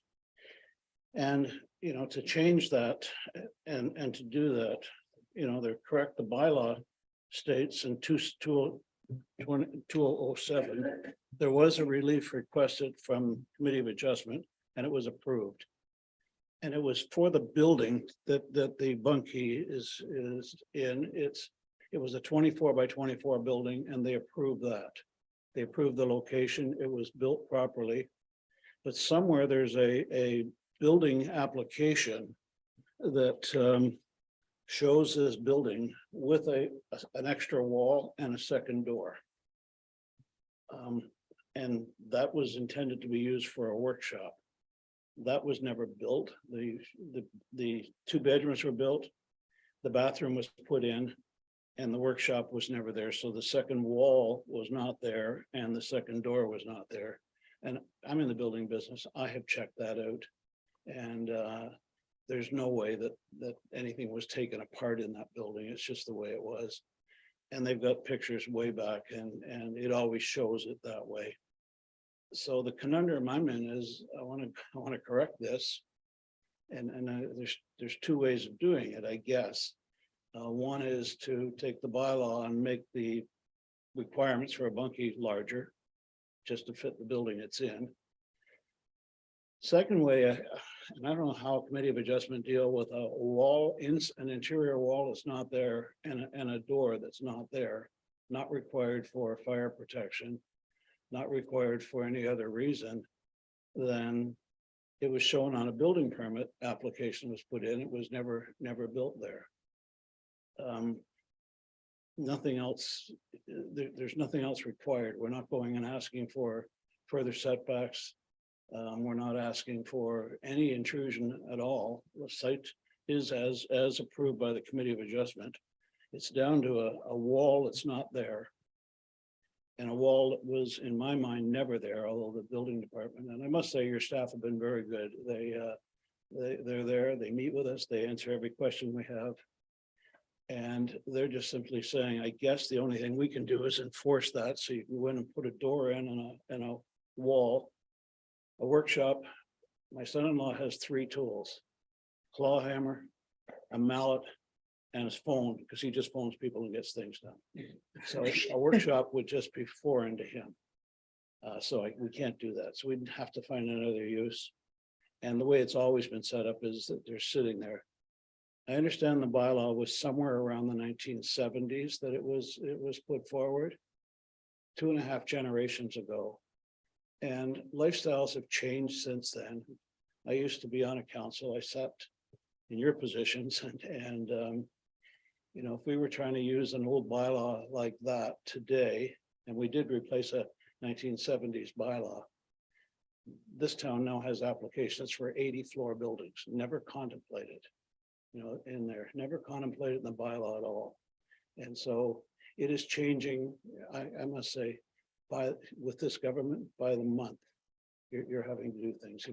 You know, they make applications, they overrule them, give strong powers to mayors, they do all those kinds of things. The mayor, it's a nice thing, but you know, I'm not so sure what it does in total. So I guess there's two ways of doing this. Council could initiate and change the bylaw. I did check, Minden has a bylaw very similar to yours. In fact, the wording is almost identical. So obviously it was copied from the same bylaw when reorganization was done. I could go to Committee of Adjustment. I don't really know what I'd ask them, but I'm prepared to do whatever is necessary to fix this. It was brought to our attention, we have to deal with it, or if we don't deal with it by October, we get a $25,000 fine. So there's something that's been there since 2007. So I guess my request is, I'm prepared to go to Committee of Adjustment. I have no idea, but we'll figure that out. I would ask council maybe to waive the fee. It's not something we caused. My daughter bought it that way. The people that owned it before her purchased it that way. And so it was the original builder in 2007 that probably didn't follow their bylaw, or they decided they didn't need a workshop. So my call is, if council could have a look at that section of the bylaw and perhaps update it, all this would go away. And it would make it easy for a lot of people. I mean, things are changing. We used to send our kids to bed on Saturday night after hockey night in Canada, and we didn't expect them to do anything. Now they go and sit and they play with their Blackberries, or not Blackberries, I'm still aging myself now. They're playing with their Apple computers and doing that. So I think that little gathering area in a bunkie is not a bad thing to have. And the way they've been using it is really, it works. They haven't made one change to it. So thank you. I'll just leave that with council. Thank you. Okay. I have sketches if anybody wants to see them. Yeah, okay. Could I have a staff comment here? Yes, Mr. Mayor. So the information that the building department has is very clear. The final inspection which was completed by our previous chief building official indicated that the private cabin and workshop are completed as per plan. So again, the workshop was there at one point when it was inspected for final inspection. The drawings are very clear that there's a very clear area between the workshop and the private cabin. Since at some point the building has been changed into one private cabin. So our documentation is very clear as to what was originally constructed and approved. Okay. Will a minor variance fix this? Committee of Adjustment fix this, Jeff? Yes, thank you. Yeah, from a planning perspective, this is a zoning compliance issue. So a variance or a zoning bylaw amendment are appropriate options to bring that structure into compliance. Okay. And what was the amount of the fee? I believe the fee is $900. Okay. That's correct. I haven't checked that, but that's what I was. Okay. So if you made an application for a minor variance, it wouldn't be 900. I don't know what the fee is for that. 900 too? Yes, that's correct. It's $900 for your standard minor variance application, and I believe $1,200 for your standard zoning bylaw amendment application. Well, it sounds like that's your way to fix it. You know, it's not anything because we're not the bad people in this. I know. And, you know, someone brought it up because they went, I guess, when they put it in, they looked in the kitchen and they looked in and thought they saw a kitchen, which is not permitted. I agree with that. No, There is nothing in the minor variance application that required a wall. So, and I've never, ever, and I have to tell you, I've been involved in politics since 1975. I hate to say it was that long ago, but I've never seen an application where you deal with a interior wall. Well, I guess it's because it wasn't approved by the building department. Jeff? Well, I just want to clarify that the minor variance application wasn't to permit an enlarged private cabin. It was to permit a third structure over 108 square feet. So regardless of how that building was developed, that private cabin can only be 45 square meters.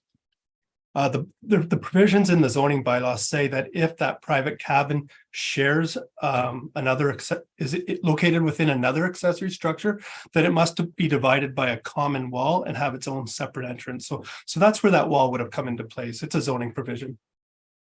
Okay, Bree, you have your hand up?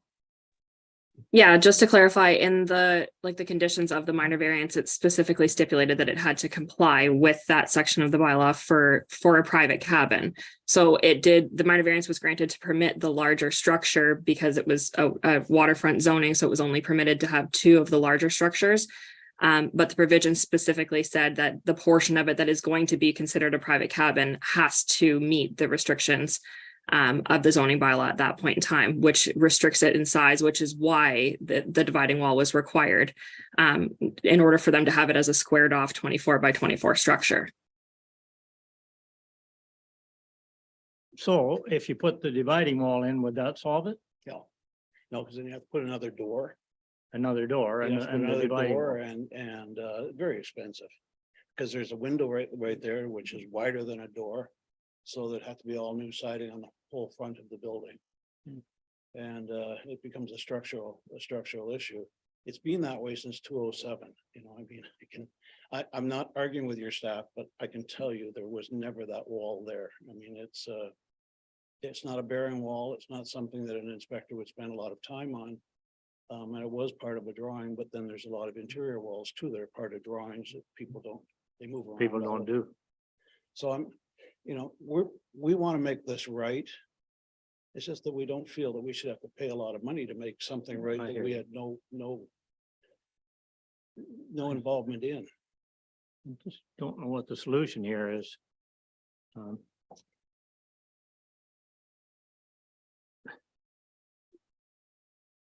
I guess the solution would be, but it's going to cost money. That's what you're saying. Yeah, if we could, even if we split the money, I mean, I just think that for us having to pay all this for something we didn't cause. And, we paid our way on everything on this. We're not arguing the issue. We're arguing we wouldn't want the wall back because that's not the way the building's used. And I don't know what the request would wind up being to get that done, but I would work that out with your staff. The wording, it's probably an amendment to the bylaw. I would think that's probably what it is. And if we have to amend the bylaw, that's just going to be a site-specific amendment to a bylaw that probably should be looked at again. Still have to meet the area for a private cabin though, right? Well, cabin's there. Yeah, we more than meet that. Yeah. That's our problem. It's Yeah, I large- know it's too big. larger. It's too Yeah. big, yeah. But it was approved by the Committee of Adjustment because they attached a site plan to it with a sketch. What that showed the year was building that? 24 by 24, When was that done? 207. By the Committee of Adjustment, 207? Yep, Oh, there's the sketch here. And it shows a 24 by 24 cabin. Yeah. The problem is, it's larger than the bylaw requires. yeah. So then someone probably just said, let's call it a workshop and, but there's no venting, there's no nothing on there to ever show that it was a workshop. Anybody got any ideas? So what, So if we went to the Committee of Adjustments, what would actually be the ask then when they go to if they did go to Committee of Adjustments? you'd be asking to have an area bigger than was allowed for a private cabin. For the private cabin. How much bigger? 9 meters About 9 meters? and it's already there. It's not like we're asking to change it. Okay. 9 square meters, right? Yeah. Would that, Jeff, is Jeff there? Yeah. Would that be minor in the nature, how would that fit into a committee of adjustments scope of stuff? I would like a little bit more time to review it. Obviously, it's a committee decision, but the history of decisions, the committee has recognized private cabins up to roughly 550 square feet. But obviously, it would be a committee decision that day. I don't know whether it helps council, but the Muskoka bylaw allows 640 square feet. So it allows a little large, 64 meters. The monkey you're talking about, it's not right on lakefront or lake shore setback. No, it's behind the main cottage between away from the lake. And then the rest of the 25 acres is beyond that. Right. So no, it's placed exactly where the committee. We're just down to this one wall. Mhm. It's an interior wall. I think you should take a run at committee of adjustments myself, but that's. I think we should defer it and let staff come back or Jeff with a recommendation of what the options are. And that way you'll have one. I agree, and if council could look at it, I mean, if the fact of maybe perhaps waiving the fee. And also, could you give us a little more time, because if we're looking at this, the October date closes in very quickly. Yeah, We don't we'll wanna get a give you fine of some more time. $25,000 because for something we had no knowledge of 5 weeks ago. Well, hopefully we'll deal with it next month. Okay, that's fine. Okay. Thank you. Okay, Thank you, council. okay, resolution? Be it resolved that council acknowledges the receipt of the delegation from Al Duffy regarding private cabin regulations in the comprehensive zoning bylaw 2005-120. Mover and seconder, Barry and Carm, all in favor? Carried. Thank you. Thank you. Okay, I think we're going to take a break here for 15 minutes.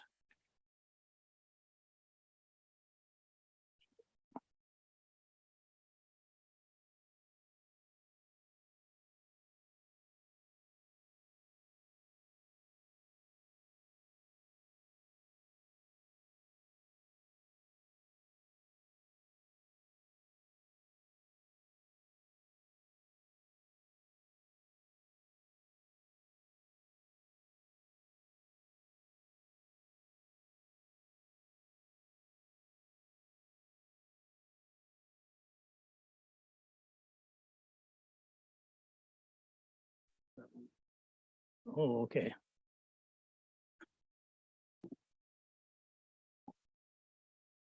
You ready? Oh, okay. Okay, we're ready to go then. Harcourt Community Hall, any report there? Tammy? Yes, we had a meeting, they had a meeting last week and lots of exciting things happening. The hall's getting booked with events and the ladies are doing kind of like a Meals on Wheels, but they make these containers full of frozen food and you can buy them, and I put my order in. Oh, that's good. Sounds good. West Guilford, Carm? No, we haven't had a meeting, right? Probably not until September. Okay. Rails End, Nancy? Lori sent the report there. They had a very good art festival on the weekend that they had it. They appreciate the support that Dysart's given them for the bathrooms and, you know, kind of the layout that they were allowed to have, and they had excellent attendance and we're very happy with it. Good. Need a resolution on that? Be it resolved that council acknowledges receipt of the August 2023 Rails End Gallery and Arts Center report. Mover and seconder? Walt and Pat, all in favor? Carried. BIA, Pat? Report there, Marie, next meeting. Okay. Harvest Halliburton? Same thing. Okay, Kawartha Halliburton Source Protection? Nothing? Upper Trent? No meeting, I'm Oh. not sure when. Okay. Okay, next, Public Works. I'm gonna bring in Dave and John and Rob.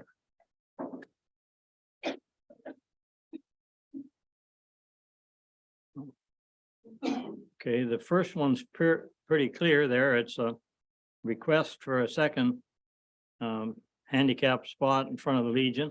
Normally, we'd run this by this accessibility committee first. Just as a matter of protocol. I'm sure they'd approve it, but I think we should do that.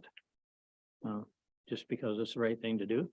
So have a resolution I on that. think there's Rob and Rob may have some comments on that. Yeah, is Rob Coming in. Yep. Rob, you have any comment there? Is this for the first item, Mayor? Yes. Yeah, so there's an existing parking spot there now. If we put a second one in, say, I agree, it should be vetted through the accessibility committee, but there are some challenges there already with the grade of the road, and there's a barrier curb there as well. So it'd be good to get some input there. Just see if maybe we put something in temporarily, or do we wait until rehabilitation or reconstruction of that section and address everything all at once. But I would look forward to the comments from the accessibility committee. Okay, so that's where we'll take it. Okay. Be it resolved that council acknowledges receipt of the correspondence from Mike Waller, president of the Halliburton Legion, requesting a second accessible parking spot in front of the Halliburton Legion. Mover and seconder, Nancy and Pat, all in favor? Carried. Okay. Next is the letter we all received from Alan Sandra Oakley. Yeah, so there's a couple things going on with this one, Mayor. This has been going on for a couple of years. There's some intermittent odor issues in that area. So I should note in the area of that address, the line is a gravity line. So I'll call from the Minden Hills boundary running east is gravity till Silver Beach, and then it enters a pump station and gets pushed further. So it's not an issue of waste lying in, staying in the line and going septic. It's what somebody is putting into the system. We investigated what we call fogs a couple of years ago. So that's your fats, your oils, and your greases. And we popped a bunch of manhole lids and we couldn't find any evidence of greases or anything of that matter. So we're chalking it up to somebody possibly not using their residence year round or full time. So what we expect is they have a pump chamber, they use the house on the weekend, and then they leave for a week or more or a couple of days, whatever it happens to be. So during that time, we're expecting that the sewage waste goes septic. And so when they come back, pump it into the system, that's the smell that the Oakleys are experiencing going by. It's very hard to track down where this odor is coming from. But I should also note too that 2 years ago, we had offered to send our building department into the Oakleys to verify their own plumbing, because it's come out that they have odors inside the house as well, which concerns us. No matter how faint the smell, all sewer gases are harmful. So I think it would be a good first step to eliminate their plumbing as a source of the issue. And if council wants to proceed further, I'm not entirely sure how we could track down who's putting what into the system when. We just don't have the ability to be there 24/7. So quite often by the time we get the complaint, by the time we get down there, the odor's gone. So it's a hard one to solve. But I think the first step and a logical step is to eliminate their internal plumbing as a source of the issue. So they'd have to be agreeable to that, right? Yes. Yeah. We've extended that a couple years ago. They have not taken us up on that, but we could offer again. Okay, well, let's make that offer. And then we'll try and chase it down. Yeah, quite often. And we acknowledge there are odor issues from time to time in the system. They're generally at the pump stations. And our operator, they do a good job of using charcoal drums or adding bleach or running water through them. And it's when the waste sits in the pump chamber, that's when you get that smell. Generally not sitting in the line or going through the line. You're smelling what people are actually putting into the system. Okay. Resolution then. Be it resolved that council acknowledges receipt of the correspondence from Alan Sandra Oakley regarding concerns of sewage odor on Wigamog Road. Mover and seconder, Nancy and Tammy, all in favor? Carried. Okay. Okay, the next is the Kenaway Road request. Okay, sorry. Okay, Rob? Dave's on screen if he wants to talk about the status update, Mayor. Yeah, sure we do. Yeah.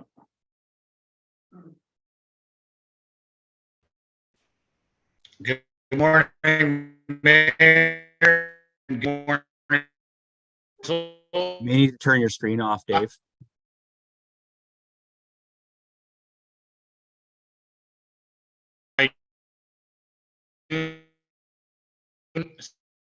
Status update. We had construction on work on Tattersall Road.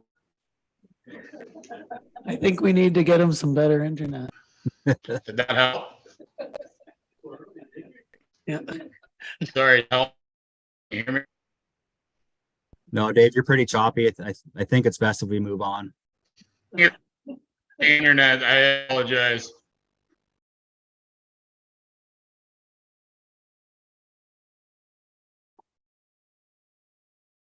So Tattersall Road is done then?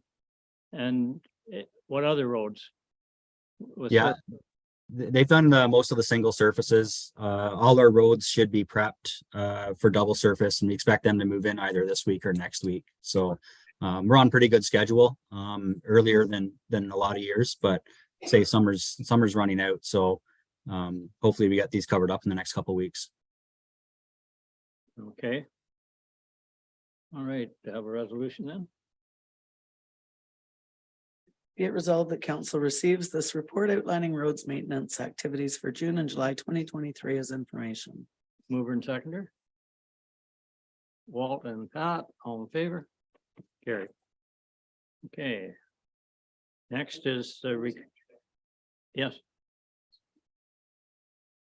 Rob, can you give me an update on when Halliburton Lake Road will be resurfaced, and also when on up to Percy Lake there past Johnson's Bay, the potholes, when that'll be addressed? Potholes are ongoing. We'd have to circle back with Dave on that. The Halliburton Lake Road project will be done whenever they come in and do everything else. So again, should be in the next couple of weeks. Okay, thanks very much. Rob, can I, sorry, guys, I want Yeah, one go quick ahead. question too. And the sweeping in town every Thursday. Is that like, what actually is done? Like you're sweeping up the main street and it's garbage basically? Is that what is that? Little bit of garbage, dust, a little bit of sand. It's just more or less a light dusting to go through and just keep the town a little bit cleaner.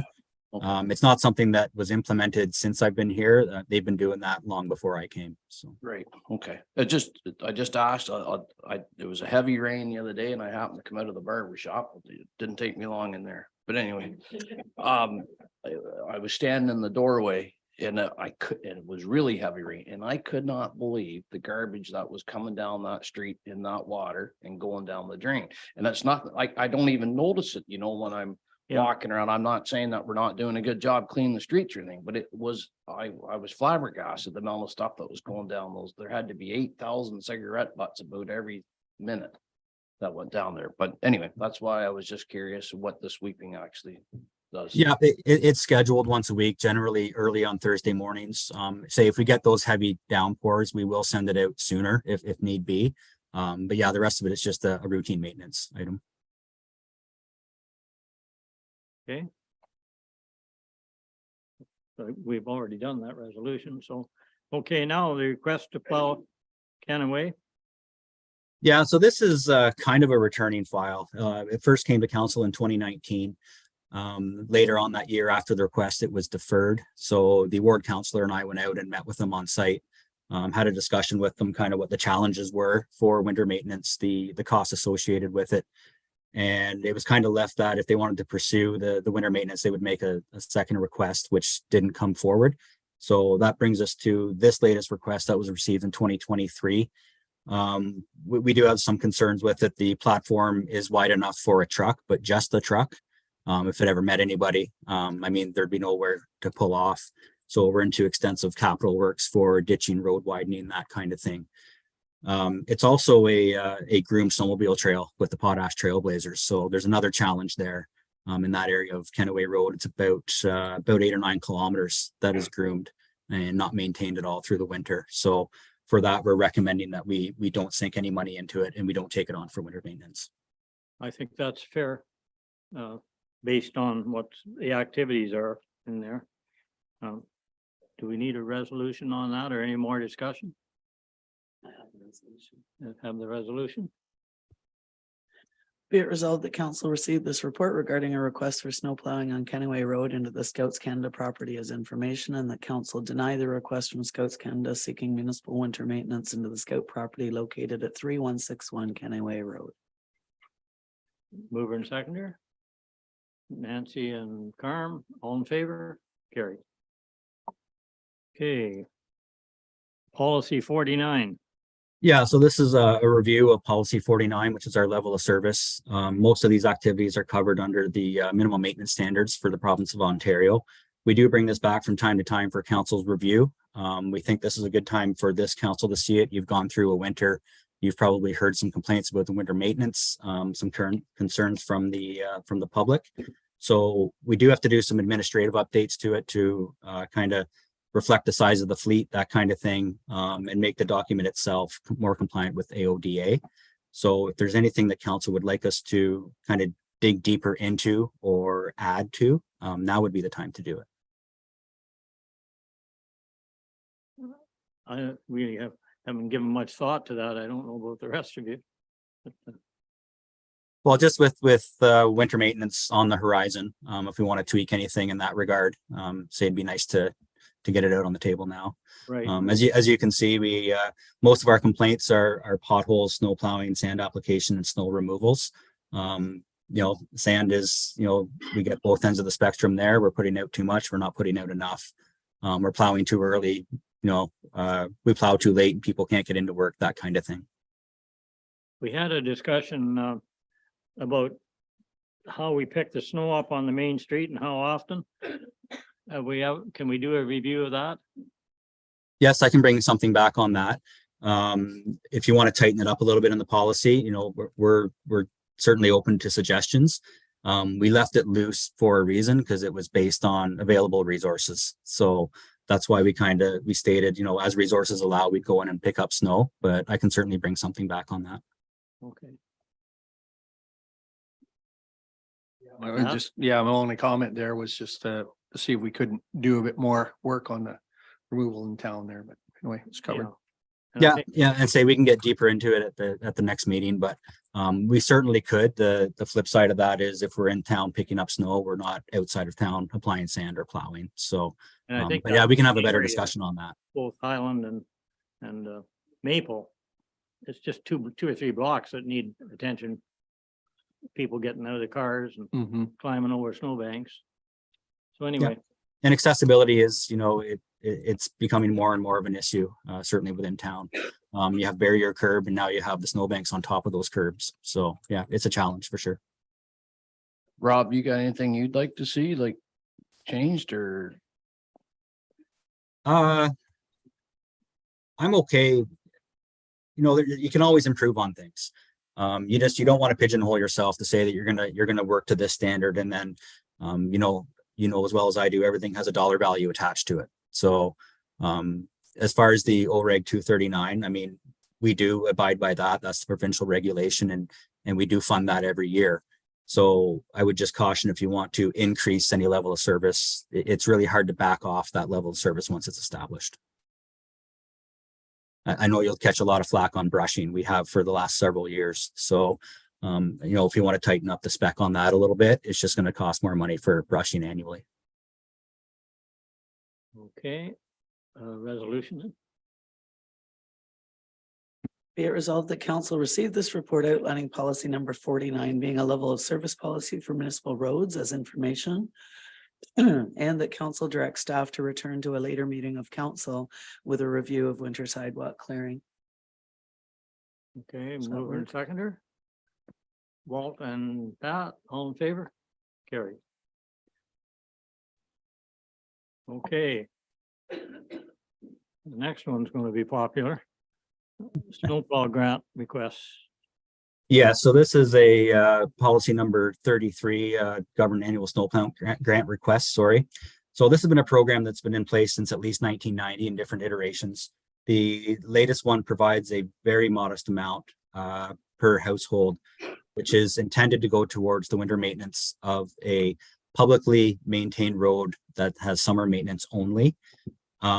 We also have some roads that have been grandfathered over the years, so it does apply to a little bit more than what the policy says initially.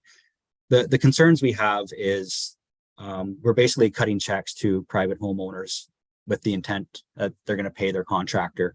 We don't ask who the contractor is. We don't ask for insurance. We don't ask what the standards are, you know, how often they're going to plow or sand the road, anything to that effect.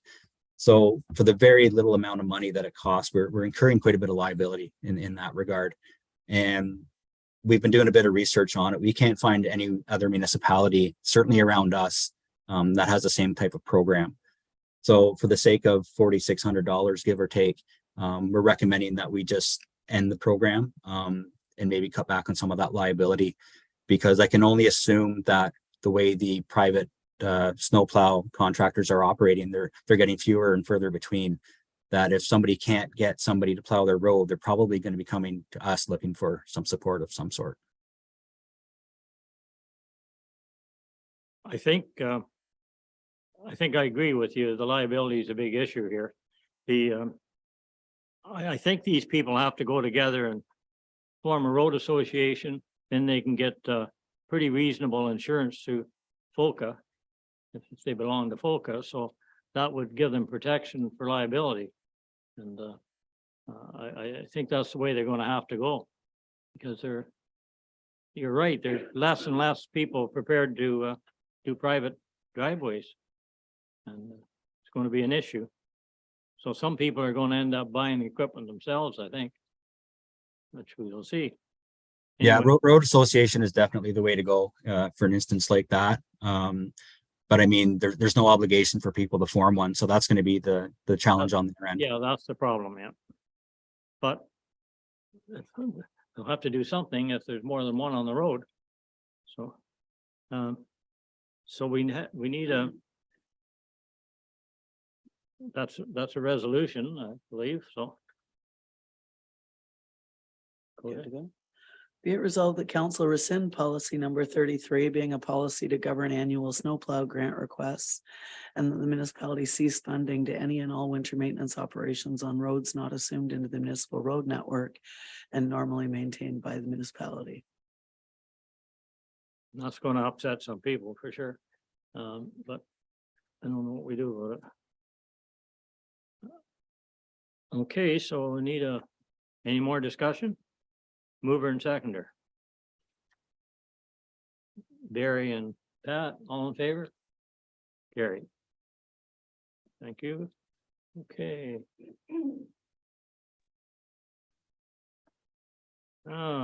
Waste management. Good Summary. morning, council.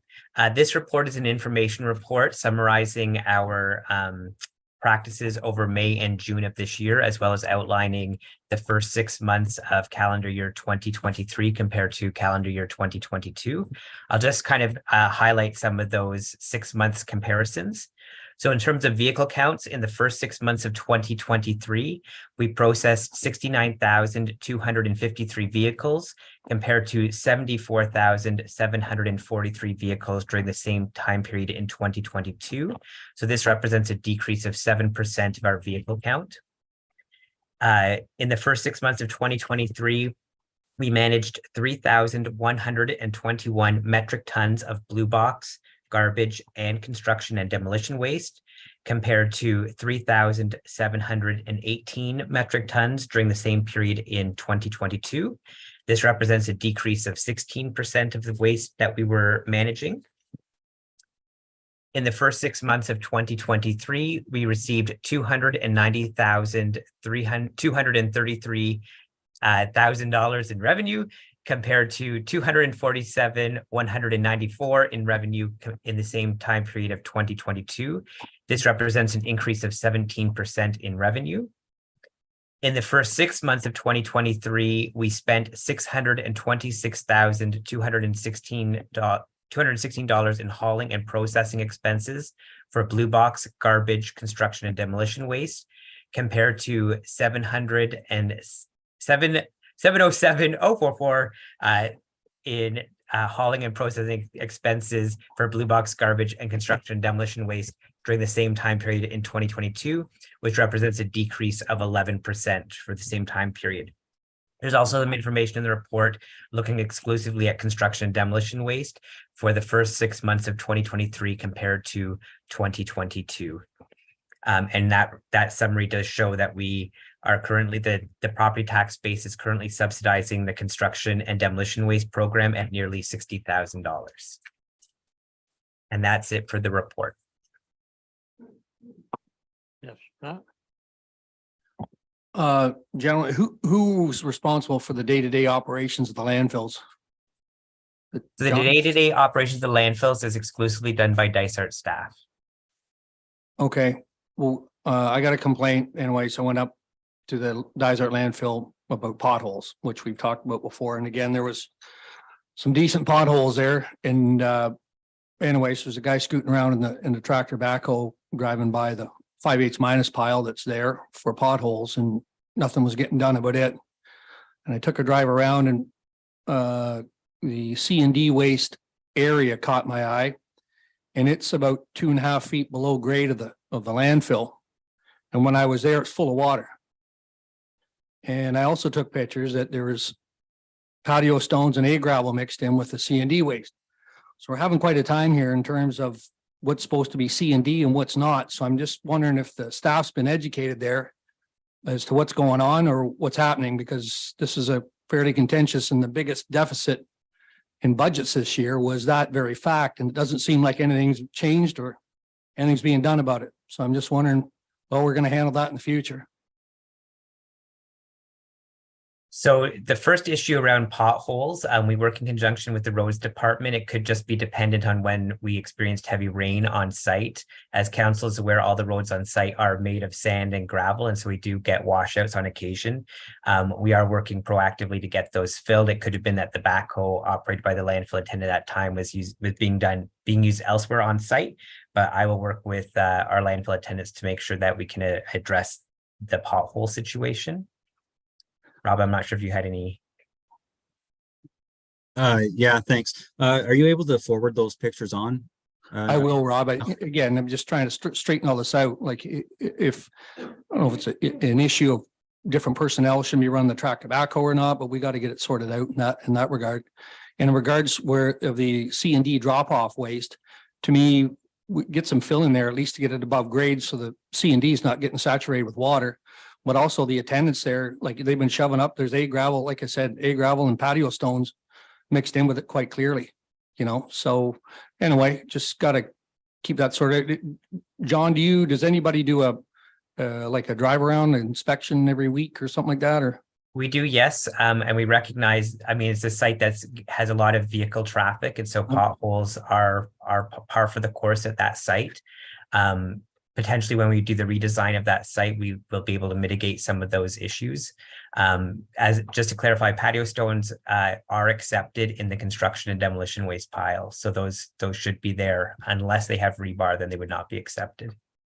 Yeah, I don't know why you would put concrete in C&D. It should be 2x4s and drywall and that type of stuff. It evidently adds to the tonnage in quite a in a steep curve. But go ahead, Rob. Sorry, just to be clear, this is Halliburton site? Yep. Okay. Lastly, massive amount of liquor bottles and beer cans and everything outside of the bin, which is great. I guess we're pulling them out, or maybe some of the staff are or whatever, but it was pretty narrow to get the glass and bottles and plastic dumped out there with the amount of that. I don't know if people are dropping them off individually, like in a box or whatever, trying to do the right thing, of course, recycle them or whatever, but should we have a separate bin or a separate area that they can exclusively drop those off to, that we're not impeding access to that bin? But anyway, just a suggestion there. There's evidently a lot of revenue, I think, too, that's involved with that, which is maybe could be put towards children's programs or something like that along the way as well, but I think it's something we should be looking into. That's all I got. Well, I have a question about the railings that we put up. The railings were needed, but the problem is the bins are too high to start with. And they should have been lowered before, but it didn't happen. And so now we got people who still can't, short people who can't put their garbage in. They can't reach it. So I don't know how we fix that. So anyway, it is a problem for sure. If you're short. And I know I'm getting shorter. Yeah. I mean, I'll forward those pictures to you so you can have a look, and I'd be happy to meet you up there to brainstorm to do a bit of that by all means. So. Absolutely. Yep. Okay. So we need a resolution on that if there's no further discussion. Be it resolved that council received the May and June 2023 waste management summary for information. Mover and seconder. Barry and Walt, all in favor, carried. Okay. Farmers Market.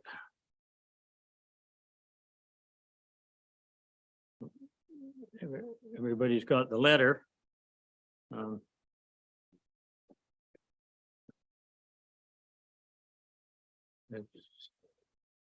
Any discussion? I think I can speak to that one, I Murray. think you can. Yeah, anyway, so everybody's aware that, you know, on the initial outset of this relocation of the farmer's market was based on, number one, that the playground equipment's coming, there's big construction there, town's growing, you know, new restaurants in town, the parking's getting less and less on that side of town, plus town congestion. I mean, every Tuesday, there was a lot more cars backed up. And the other concern was if there was an accident on the west side of town, being able to get our emergency vehicles out that way would impede that, which could put everybody at risk, you know, the township and people that would get hurt. So anyways, we thought about it and everything else. So we met on site. I think Walt, you were there, or you were there for a little bit. Yeah. And anyways, we decided that putting them over near the tennis courts was a good way to absolve that Resolve it, yeah. for everybody. And so we met there. We bantered around the idea. I think Ron Lofthouse was there as well, and everybody agreed, or Ron did anyway, at the time that there was bathrooms, power outlets, everything. And I guess they used to have the farmer's market Yeah, there they at did. one stage in years past. So that was agreed upon and everybody left there at the time. At no time did I or Walt, or you can speak for yourself on this one, but we agreed that, you know, the statement was made, we were going to revisit it in the fall, see how it went. Yeah. And that was it. It's been brought up in the past that that was said that we automatically said they're going back in this coming spring, which we was did not the not. case at all. It was just based on a trial and council would revisit then. I don't know where the communication breakdown happened after that meeting moving forward. Different members of the farmers market either didn't convey it to their members, because every time I talked to somebody new there, you know, why did you shove us over to Rotary Park? The issues that I just mentioned as to why they were over there or why it got moved over there were not conveyed to the members. And it was like 51st dates every time you talk to somebody, you had to and it seems like we're still doing it. But at no time did I commit to farmers market staying there forever or moving back on that note. So to me, the letter that was sent is kind of unfair in that it insinuates that we said, you know, that they're going to move back or it's going to be. Anyway, that's all I pretty much got to say about Well, it. In that regard. that's not an accurate letter, the one we read here, so I agree with you. Yeah. So, well, Councilor. Yeah, I just want to say that I agree with what Pat said there. We had a conversation in regard to, we'll look at this at the end of the fall, and there was no guarantees that where it's going to be, because we have to evaluate parking's a big issue right now and traffic flow for this in the summer months. So I agree with Pat, exactly what he just said there. Thank you. So, our response is going to be that we'll review it in the fall. I don't know what you've got for a resolution there. Just to receive it, okay. So that'll be our response. We'll look at it in the fall. Okay, Be it resolved that council acknowledges receipt of the correspondence from the Halliburton County Farmers Market Association regarding the future location of the Halliburton Village Farmers Market. okay, mover and seconder. Carm and Tammy, all in favor? Carry. Okay. I guess Andrea is next for the Head Lake Park update. Yeah. Morning. Morning. So Head Lake Park, as you can see, the construction has begun. It started last week, later than they had said that would happen. The person coming, or the company doing the site installation, was really impressed by the site prep work that was completed. They said it was the best site prep work that they've ever seen. Fundraising efforts have surpassed the $150,000 mark, so we're quite pleased about that. And hopefully we can have our grand opening on September 23rd at 11 a.m. So I don't know if the construction crew is down there today. I know they weren't, from what I understand, they weren't there yesterday. So I know Rob Parrish is working quite closely with them, and let's hopefully see a playground finish by the end of next week, or maybe the beginning of the following week. Are there any issues with the soil there? They did hit sawdust, and that was an issue for the tower, and it's a frustration for us because, and Pat will know, you yourself know, we had conversations, like Andrew and I had phone conversations with the company early on and let them know about sawdust and everything. We were told not a problem, not a problem. On site, it was brought up again, told not an issue, and then the installer said it is an issue. So they're Rob is working to get a company to come in and put some pilings in so that they can put the tower. For as far as everything else goes, it's not an issue, but the tower needs to go onto pilings apparently. Dry piles, you're saying? That's what they're saying. Yeah, Pat might can talk to that a bit more maybe. Yeah, Maria, I will say that I'm disappointed on the outfit that we bought it from, because it seems like they supply it and a third party assembles it. So when we did the site work there, we, of course, we dug up this stuff and, you know, and as Andrea said, let them know it was there. That didn't get conveyed from the purchaser to the installer. Now the installer's mid-stroke of getting everything installed, and then they hit this. So it's a 30-foot tower that's got to go up on that note. So it's not something you can just put a patio slab under and hope it stays that way. So we often get into screw piles in residential deck construction and what have you, which are very cost effective and you can hang your hat on them. So I put Rob into touch with 3 different guys that we use over in Muskoka Way, which he's talking to right now on that note to get that done. In that regard, that gets it locked in, just something that's solid. And of course, not worrying about the warranty or the quality of the build after it's done. Anyhow, they're working through that right now on that regard. So Do you think that'll work in that soil? oh yeah, Well, yeah, no question on that note. So that's what Rob's looking at right now, and that's active as we speak. So that's going to be extra money then. it will be, but I don't know if it'll constitute very much. Okay. And I say that loosely because You never know these you days. never know. Anyway, And we did save with the work done by Total Site Services for the site prep and what was quoted for the site prep.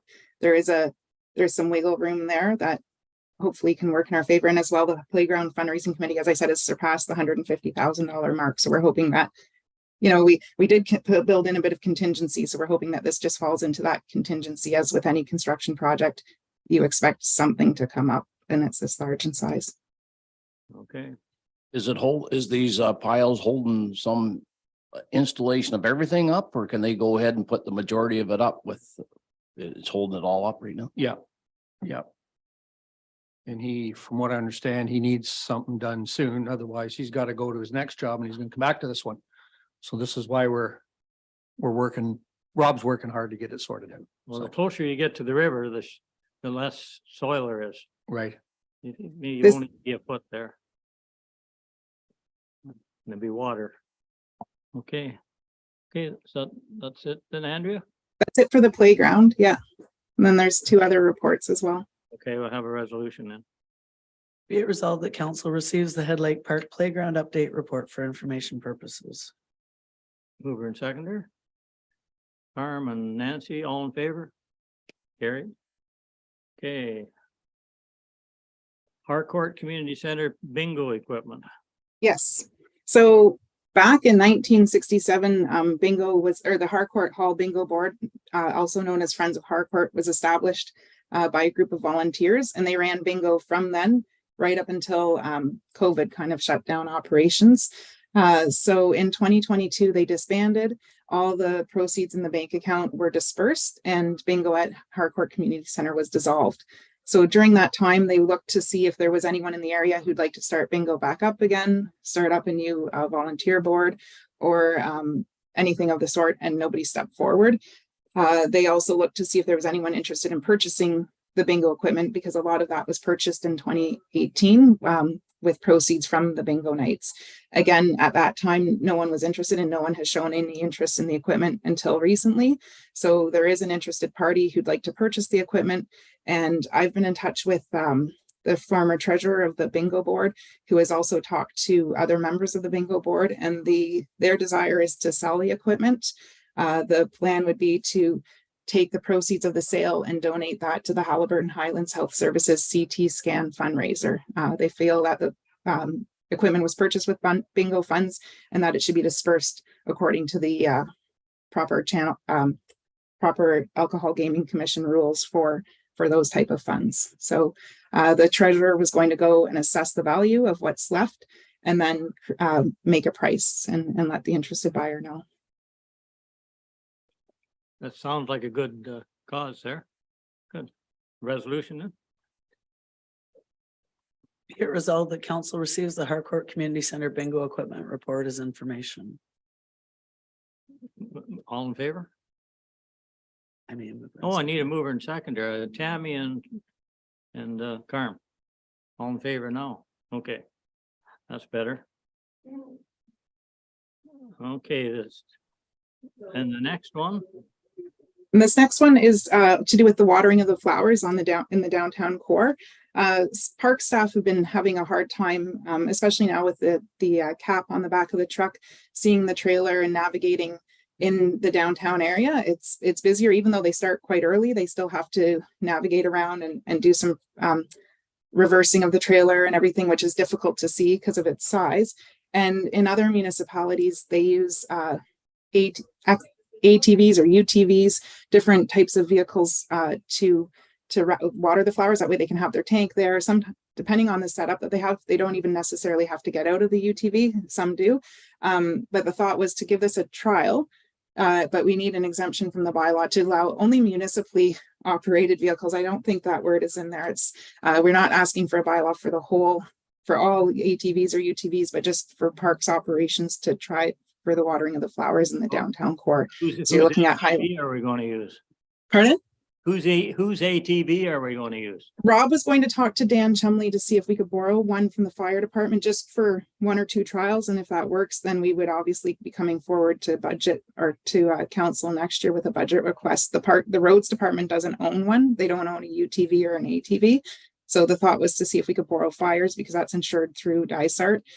Somebody had offered their own personal one, but we said no, because it's not insured through Dysart. So that's not a very lasting solution. I don't think they won't. No, it's not. It's just, but they wanted to try it this year just to know if it's even worth. I had to notice, I was in Minden the other day. They hang their plants a lot lower than we do. Yes, they do. I noticed that as well. And they're beautiful. So I don't know why we make it so complicated to water them. And that might be an option, is to see if we can lower them. Or that's the first thing we should do. They're you know, and how come we could water for the last 15 years out of a pickup truck? Now we need an ATV. The pickup truck has changed. So they used to put a tank into the back of a pickup truck. That was, I know, for many years. And then they put it on the back of a trailer, but the pickup truck didn't have any kind of, you could see through the rear window, whereas now there's a like a big huge cap which blocks any view, like any sight lines. And because the trailer's smaller, you can't see it from the mirrors, except for when the one tire sticks out on the one side. There's got to be a cure for that somewhere. Anyway. I think it's getting busier in town too, in terms Oh, of I'm getting sure it around is. vehicles early in the morning, but Anyway, still gotta get around them with an ATV and a trailer. So, anyway, we'll, I guess I don't know what we're passing here, actually. I'd like to lower the plants first. Try that. See if we, yeah, it's just to see if that helps, because I think If- with the if Dan ATV, you agrees don't to have to get that. out of the truck either, and it's taking a lot of time. By the time they get around to them all, the traffic's filling in the main street, so they're just trying to find ways to be more efficient with what they're doing. that's providing Dan's willing to let them use it. Yeah. and If he needs it, he needs it. Yeah, that's a priority, obviously, but it's just to try it and see if it makes a difference before making any Okay, plans. But they do need an exemption because the bylaw says no ATVs on Main Street. okay. And that exemption applies to everybody then? Just to Parks and Rec stuff. Okay, Yeah, it says that in the in the resolution. okay. Be it resolved that council provides Parks and Rec staff an exemption from bylaw number 2015-53 for the purposes of driving an off-road vehicle along the downtown core, including Highland Street, Maple Avenue, and York Street for the purpose of watering the flowers and hanging baskets. Mover and seconder, Barry and Walt, all in favor? Carried. Okay, building and bylaw then. Oh, have you got something else? I just Amy? had a question about the chains. Do you want me, like, do we want to price out lowering them as through the Parks Department, or is that a request to go to the BIA? Well, I think we should get the price at least. Okay. Yeah, the BIA own them, don't they? They do, they own the hanging baskets, yes. But I Not can reach the out to Minden and ask what length they use, or find out what. I can ask and see, do some research. Yeah, okay. Thank you. Maybe the brackets, I don't know, they may be owned by Parks or BIA, I don't know who owns them. I think we own the brackets. I think we do too. Okay, Yeah, thank you. okay. Okay, a request from Judy Kingstone. Okay, who's gonna do this one, Carl or Bree? So yeah, typically we require, sorry, Bree's gonna have to help me with the bylaw itself. 3 or 5 days notice to cancel an inspection, and that's right in the bylaw itself. We do accept lesser notice for canceling an inspection, but you know, in this case, we didn't receive any request to cancel the inspection. Bree, you want to help me out with how much of a notice we need to cancel inspection? Yeah, so the bylaw and the letters notify that we require 5 business days for rescheduling, and that's basically just because of the amount of properties that we're dealing with and the staffing that we have inside. So it's just hopefully alleviating any kind of missed requests, either when it comes in by email or phone or whatever it is. It gives us the opportunity to reschedule them when we're back in an area, because we're trying to sort of lump inspections together to make it more efficient for us as well. We are not stingent on the 5 days on a typical basis. If we do get a request and we catch it within the 5 days of their inspection, and we are able to reschedule them in a timely manner, then we certainly do our best to accommodate. But we can't reschedule something that we weren't notified of. So in this case, we did attend the property. There's in the letter to council, she mentioned that we tried to call her. That's not the case. Our notice that we leave on the site just says that we tried to contact or make contact with the property owner. So essentially our process is that we remain on site for roughly about 5 minutes.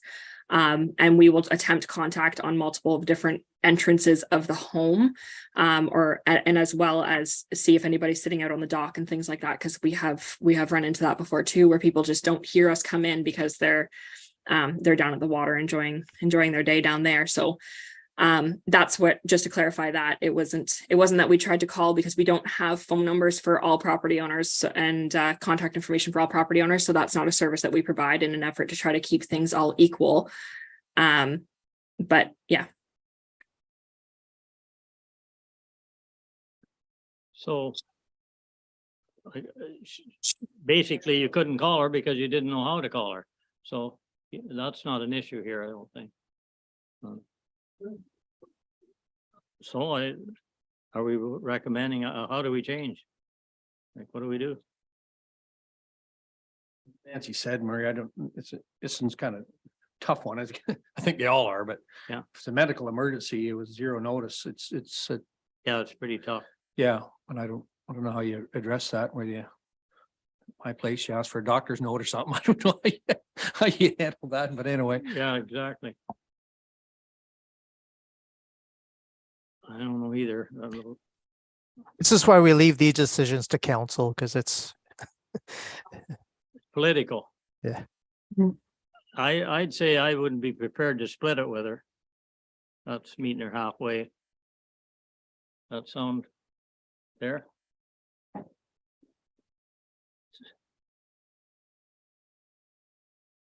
Okay, we have a resolution.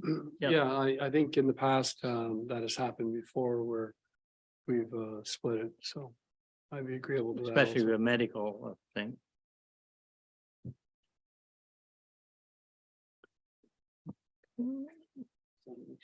Yeah. Be it resolved that council acknowledges receipt of the correspondence from Judith Kingston requesting relief from the missed inspection attempt fee through the sewage system inspection maintenance inspection program. And further, that council approves the request to forgive 50% of the missed inspection attempt fee for 1731 Chandler Drive, and direct staff to credit the property tax account of Miss Kingstone in that amount. Mover and seconder, Nancy and Pat, and all in favor? Carried. Okay, Sorry, who's the mover and seconder? here's Pat, Nancy and Pat, sorry. Okay, next letter. Bree, you want to take this one? Sure. Yeah, so we received a letter from Mr. Waller. I guess backtrack, morning of the inspection, he came into the office to ask when his inspection was. He was informed at the desk that it was that same day. So he did rush home, and at the time our inspector had already been on site. So Des completed a portion of his inspection, as is our procedure. If we can do at least part of it, we'll try to save a bit of a fee for when we return. His lids were not exposed when we arrived on site for the inspection. And so Des had said, essentially, if you can dig up your lids, we will, I'll do my best to come back to you once all of the rest of my scheduled inspections are completed. And we'll try to basically do it all in one day and save a missed inspection fee or anything like that. That day we had a pretty good downpour of rain, and Des had a full day of inspections. He had 11 properties in total. 6 of them were on Loon Lake Loon Lake Road, and 5 of them were on the same road as Mr. Waller. So it was a busy day for him. And once the weather hit, I contacted Mrs. Waller and just informed her that we wouldn't be able to accommodate returning to site that day, which is something that we kind of offered again as a courtesy, not out of policy. And I offered in that because the effort was there, the lids were exposed, that we would go the next day when it was more feasible for us to do so. As a result of that, there was a not prepared inspection fee invoiced to them. And then as well, the following day was a partial inspection fee. So it's $100 fee because we were able to complete part of the inspection beforehand. So yeah, it's certainly I can understand the frustration there for sure, but we did our best to be as flexible as we could with regards to our timing and availability. We did confirm with Mr. Waller that the letter was sent to his mailing address. He claims that he never received it. We don't have any record of the returned mail. The mailing address on file is actually the property address as well. So we it's kind of basically at this point us versus him with regards to the word of whether or not the letter was received prior to his inspection date. But as our bylaw says, it's not required that the inspection be confirmed. It's a courtesy thing that we would appreciate so that we have that communication with people. But the inspection will still be carried out without confirmation. Otherwise, there'd be just lots of people that don't confirm with us, and we would just be left with a ton of different properties that simply don't get done because we can't confirm. One question for you. So if it hadn't rained, he'd be looking at no fine?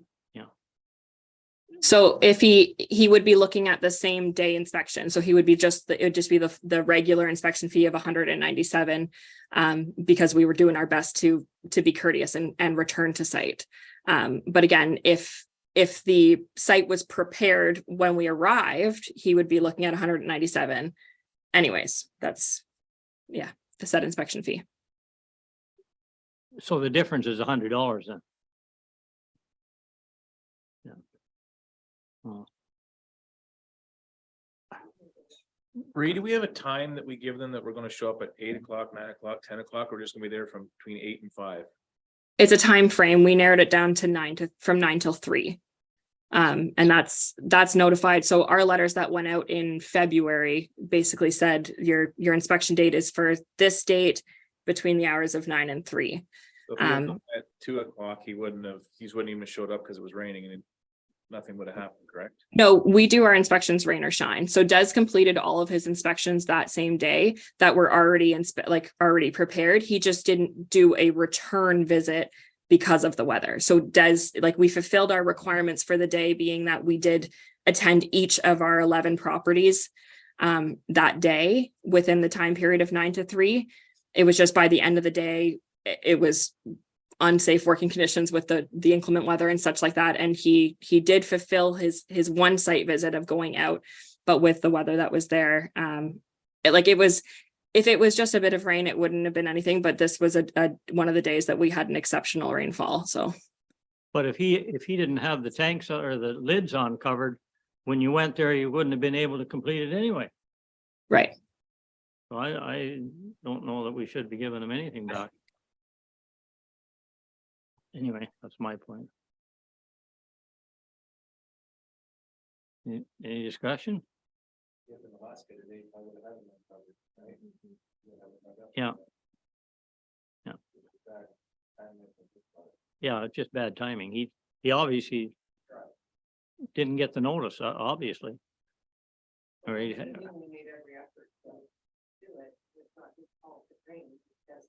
No, but on the other hand, when the original inspection, he never had the lids on covered. So even if they had gone, they wouldn't have been able to complete the inspection. Am I right about that? Well, we did attend the site. So we were there in the morning and completed the partial of the inspection, which included the interior walkthrough and the bed area inspection. We couldn't complete the tank inspection, which was basically looking at the tank components and the flow tests and sludge judge sampling, all that stuff, because the lids weren't exposed. Well, that's So what that's the point. Yeah, so we did attend the site. We did do our as much as we could at that point to complete as much of the inspection as we could. It's just our hands were tied then with not being able to access the tank. So you had to go back under any circumstances, and that's what you've charged $100 for. Yes. I think that's pretty reasonable myself. Anyway, that's me. Well. I guess, is any comments? Well, I'm not trying to. Either we charge them $100 or we go the road we just went and split it. So yeah, I guess that's our decision, how we're gonna vote. Yeah. So either way, be some money coming this way. Okay, we're hung up on $100 here, I guess. I know, but if you weren't ready when they came the first time, you had to come back, and that's why we're charging the $100. I mean, we got a principle here. Yeah. So I would think that since he knew to come in, that he was on somebody's Yeah, list. yeah. And if they had done the other road first, he would have had time to go back and expose his lids. So then there wouldn't have been a problem. It was just the way that it was done just- that day well, it- and the weather. Very was in the universe. I would go with Counselor McKechnie and split it. It was bad timing. Okay, well, that's what the council wants. Okay. We're gonna split it.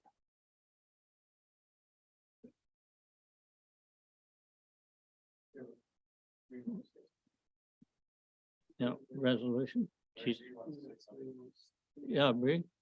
I just want to clarify what the split is going to be, because there's two invoices that he's questioning here. So the first initial invoice from the 26th of June was for the $197, which is the regular inspection fee. Right. And then the second invoice is for the 27th, which is when we had to return to complete the rest of the inspection. So just for our like internal billing purposes and such like that, just to clarify what the fee to Mr. Waller will be.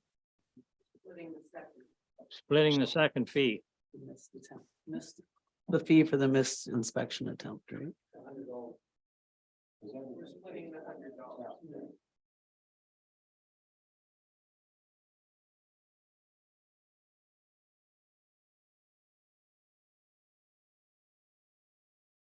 May I read it?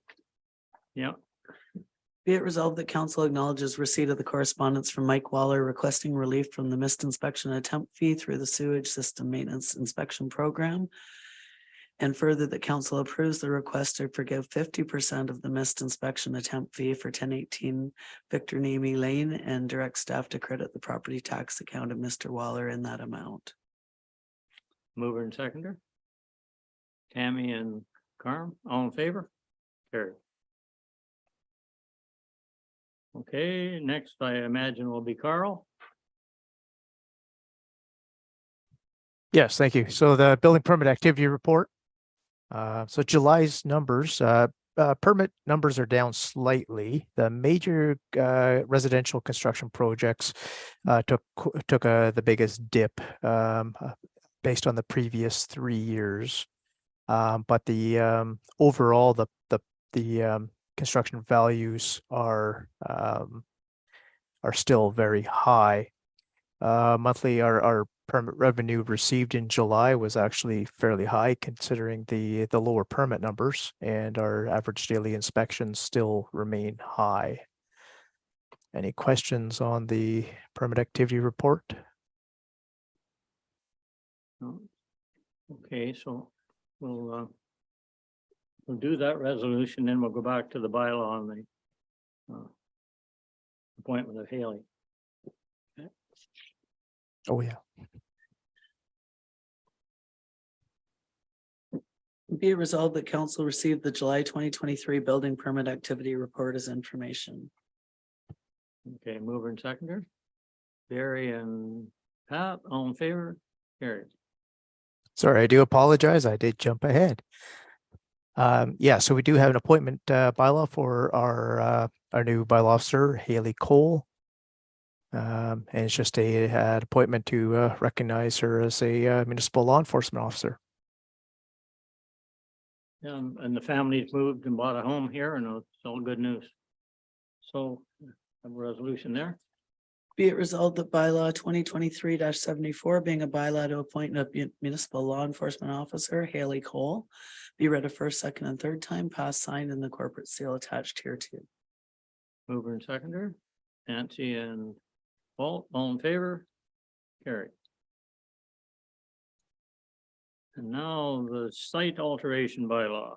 Yeah, so the site alteration bylaw, again, it shouldn't be a unknown to any members of council by now. The bylaw itself, it's come before council a number of times. And it's designed to comply with the official plan and function within the framework of our existing bylaws that we currently use. And it's here today for passing. Well, the last time it was here, I asked if there's any concerns and there was none, so I assume there may be still some, but we have to understand, we get something in place. When it doesn't work, we'll have to amend it. And that's going to happen with these kind of bylaws. So, Pat? Murray, again, not to prolong this because we beat it around enough that it's starting to get old. But anyway, had someone approach me not long ago requesting a suggestion that a rehab work to existing places that have been, I'm going to say, trees have been cleared for years or whatever, or generations, or, you know, an old farm that the cottage has been built on down on Sawyer's Lake Road.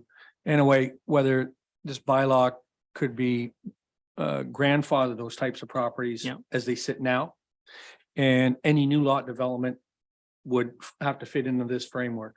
Yeah. And that's exactly what the way it reads, isn't it? If that's the way it reads. no. So with regards to non-developed lots, it would have to be restored. And again, restoring is essentially native vegetation, which we're not requiring you to plant trees, but just stop mowing the grass. Essentially what we're talking about with regards to restoration for non-developed lots. So if it's one of those lots that you're talking about that if it was an agricultural building, like if there were any buildings on the property, that means it was developed. And those are not, those are not required to be brought into compliance. So anything that's been on a developed lot is grandfathered. If that answers your question. For non-developed lots, they have to follow this process. When you do go to develop the lot, then like you say, Pat, then you meet a different criteria. Guess what? I think, Pat, because we brought this up before at 6.1 in this. I guess we gotta kind of specify the native vegetation. So what you're saying, Carl, is then you don't have to go and plant a bunch of trees then to just leave it alone. Just leave it alone. Don't do any more than what's been done. Yeah. Is that basically, I guess, what you're saying then? That's essentially it. If you're manicuring it right now and it's a vacant lot, stop manicuring it. Just leave it be. Other than that 5-meter wide path down to the water, that's all that's permitted for a non-developed lot. And that doesn't matter how long or how many meters wide the lot is. Well, that's being considered, I think. Yeah. If it's a wider lot than 100 feet or something, then I think that was on the radar too, wasn't it, Carl? It was something that was requested at one time. Is well, what about people with wider lots? But it's still what you're allowed to cut under the tree preservation bylaw, right? So you're allowed a 5-meter wide path down to the water, and it doesn't matter the width of your lot, how much frontage you have. It's still 5 meters. Yeah, unless there was a change in the tree bylaw. Correct. Yeah. Murray, I got a question. So the tree bylaw says now is 20 meters, correct? From the waterfront? 30. Does the county not want, oh, sorry, that's right.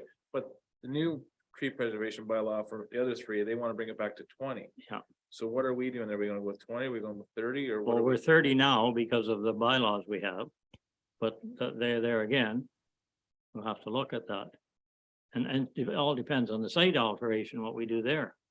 And that would have to be changed at the county level. Yeah. So that would have to be changed. Or else we do our own tree cutting bylaw, which we can do. Is that something we should do? Yeah, I think so. So could we incorporate the two into one? I'm not. I'm not saying right now, but in the future. Yeah, in the future, that would be ideal, is to That would have be both perfect. Yeah. everything into one bylaw. Yeah. Okay. Okay, anything else? Resolution then? Be it resolved that council received the site alteration bylaw report as information, and further the bylaw 2023-75, being a bylaw to regulate site alteration within 30 meters of the high water mark, and within environmental protection zone lands be read a first, second, and third time, signed and the corporate seal attached thereto. And further, that staff are directed to send bylaw 2023-75 to the Ministry of Attorney General for set fine approval. Okay, mover and seconder. Walt. Nancy. All in favor?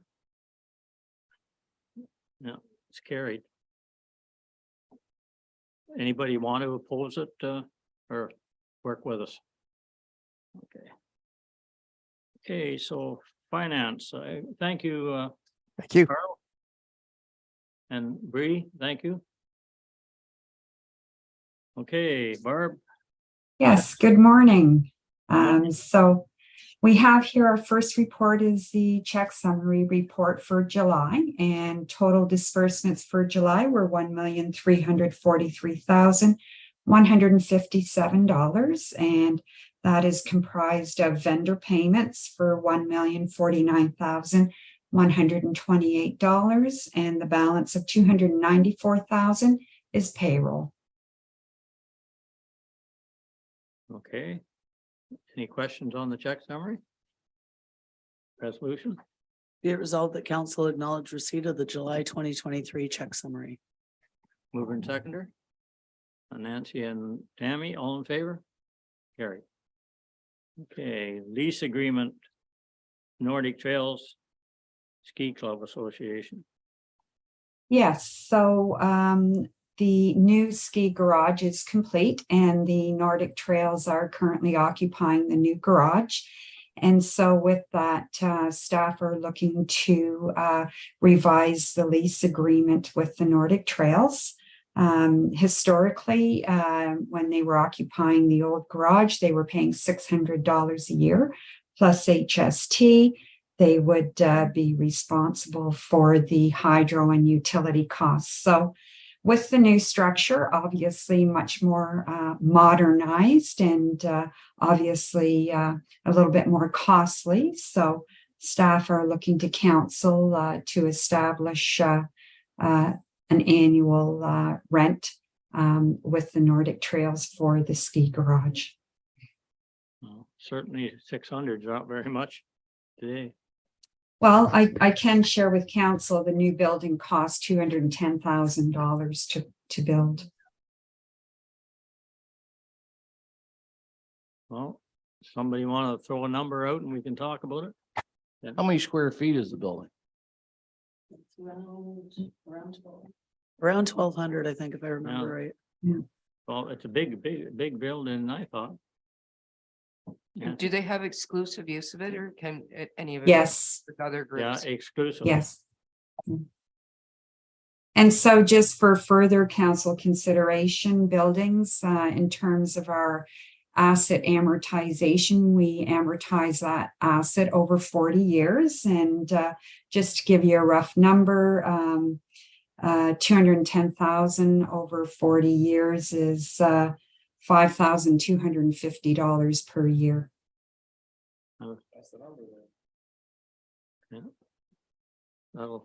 That'll bring some attention.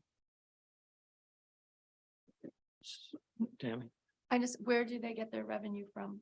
Memberships? membership. So how many memberships do they have a year? Oh, they got quite a few. They got a lot. Do they, and they use municipality land for trails too? Yeah, they do. At any charge, or is it? No charge. Well, they got a good deal. They have to have their own liability, I believe, and they do Yeah. all the maintenance Yeah, they do the and the main. lighting.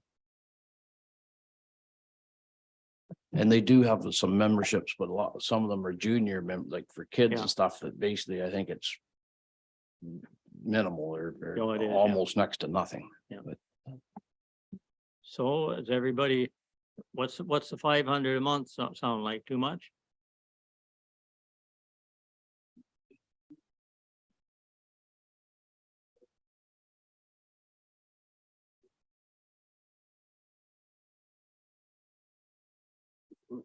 It was Right. it was 5,000 for the year, wasn't it? yeah, so I'm missing something there. So what's 600 now? A year. A year, A year. 600. A year, so that's $50 a month. Right, okay. So what we're looking, just to give council some numbers, if it was $450 a month, it would be $5,400 a year plus HST. If you're looking at $475 a month, that would be $5,700 HST. And if you were looking at $500 a month, it's an equal $6,000 plus HST. Did they come to us with a request for a new building or do we just? No, I was gonna say that's part of council agreed to replace the building as part of making room for the student housing. So I guess part of the feedback you may get from the ski club is that.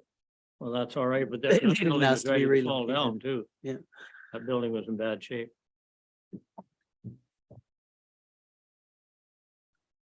How's 300 a month start? For 1 year, try that.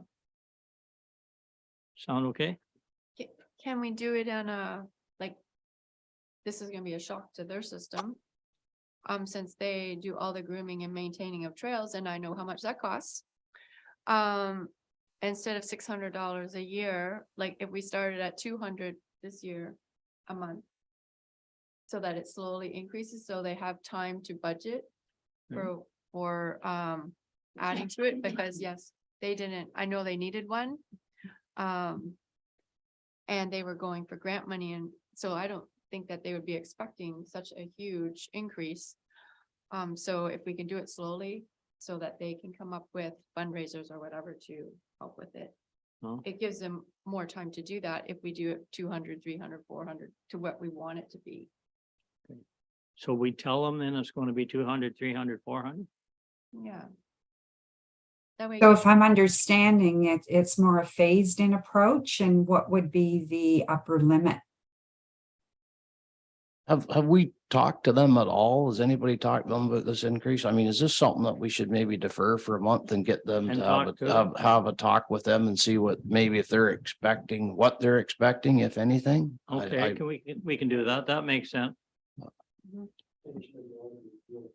Yeah. Yeah. Okay, we're going to defer this then. Yeah. Okay.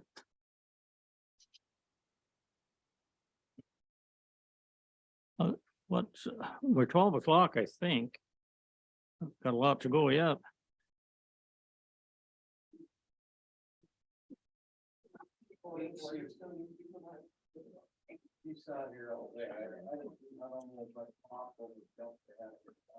Yeah, well, we'll take her. And you're here over the exemption for the parking.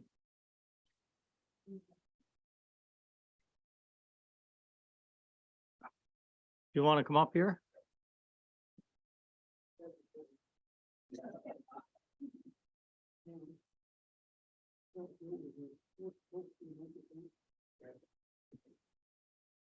You want to just press the button there and it'll come on red for you? Okay.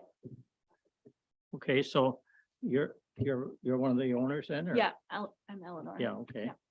And so you're making two businesses over there then? Okay, so we originally bought this building for our own personal office space Right. for our business, and we're keeping the back section as storage space for ourselves, but we were approached by a local business in town to move their gym into there.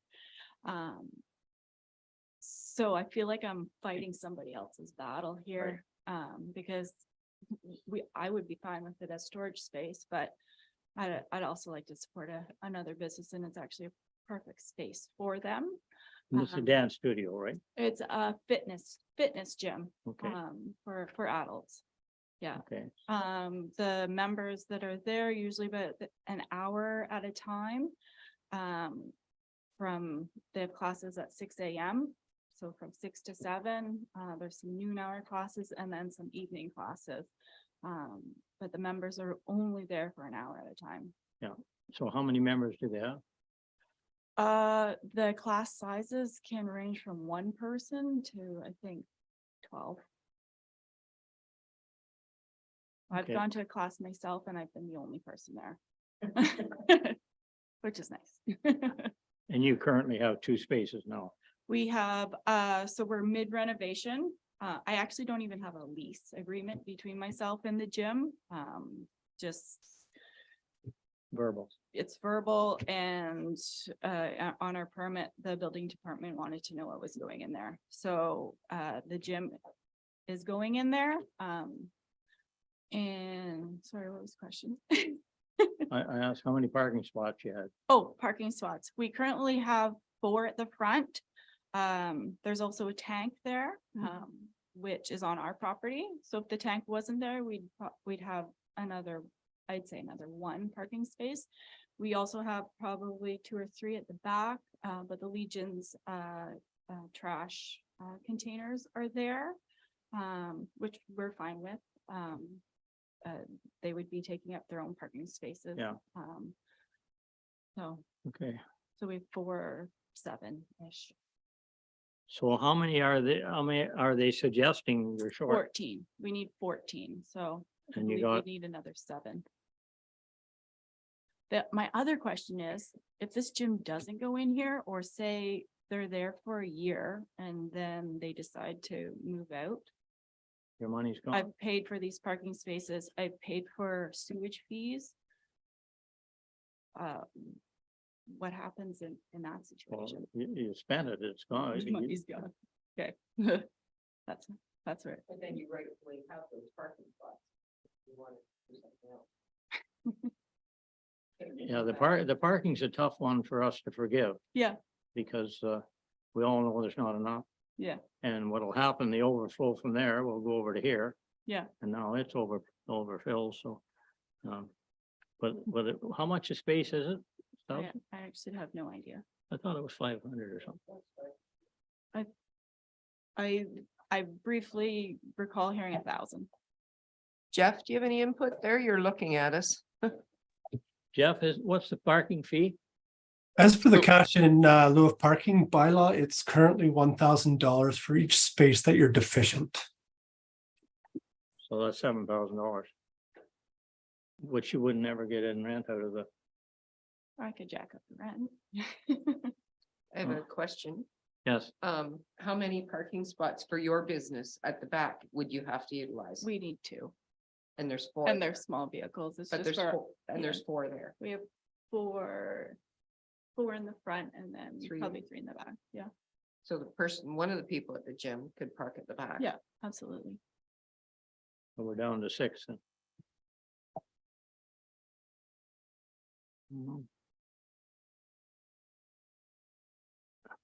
Well, I guess it's something you have to struggle with because I don't know how we forgive parking spaces. Okay, I mean, you can't build a parking space for $1,000. You couldn't even yeah, get it prepared for that hardly. So yeah.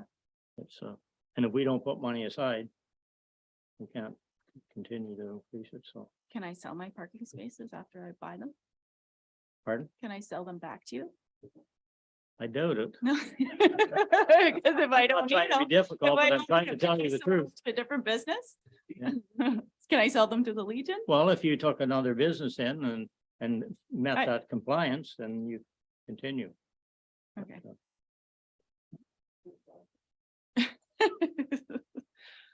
Do I get my name on the parking space? Just joking, just joking. Yeah, fair enough. Okay, so I mean, we haven't got Good. much move. Okay, We that's can't, fine. Thanks for hearing us out. okay, thank you for your time. Okay. The,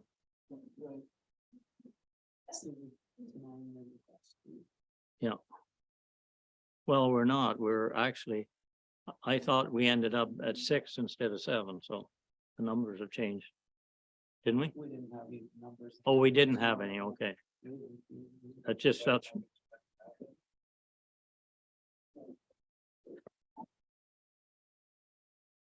$14 more? They've got some, because there's a couple of them being used by the Legion. Is that what I'm understanding there too, or not?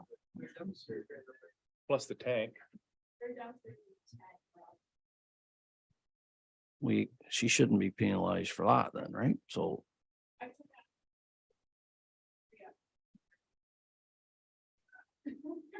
Yeah, So. Yeah, I mean, sounds like she's she's trying to accommodate the Legion here. So we drop her. So height. I'd say let's drop a couple of requirements for the parking space either, or she could just go to Legion and say, get your stuff off, right? Like, Been there a so- long time. Face, we want the Well, I tank know, still sitting but- there, right? it's not her. Well, so I'm gonna make a suggestion, we drop at least a couple for her in here. So what are we at now? 5? No, You live with 5? less than that because she only needed 6, right? Yeah, it was 4, I think. you So could 2 do. more would be 4. You happy with 4? Okay. Are you keeping up with the tally? Kind of like a ball game.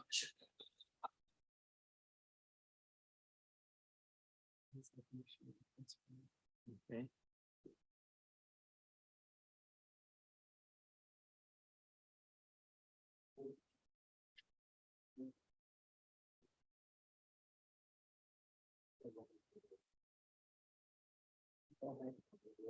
You can tell me if I've got this right, okay? Be it resolved that the report for the lands legally known as Part Lot 17, Concession 8, Part Lot 2, Block H, Plan 1, Part 1, 2, and 6, Plan 19R9876 in the Township of Dysart be received for information and further direct that an additional 4 spaces are required to accommodate the gym. Does that work? Okay. Does that work for staff? Does that make sense? Are we breaking any? I'm just trying to follow along here. So I believe that 14 spaces are required for the total use of that building and the uses in there. I would say that 4 spaces at the front seem to be, just from the site visit, seem to be adequate. However, we just question the rear parking spaces because they would have to actually encroach on to neighboring property if you're to park it properly for 4 spaces in the rear. So just to give you some numbers there on how that might kind of lay out. So I think that there may be possibly 4 to maybe 6 total spaces on the site, and then the rest would have to be provided offsite, I believe, unless my calculations are incorrect, but I think that's kind of how it would work.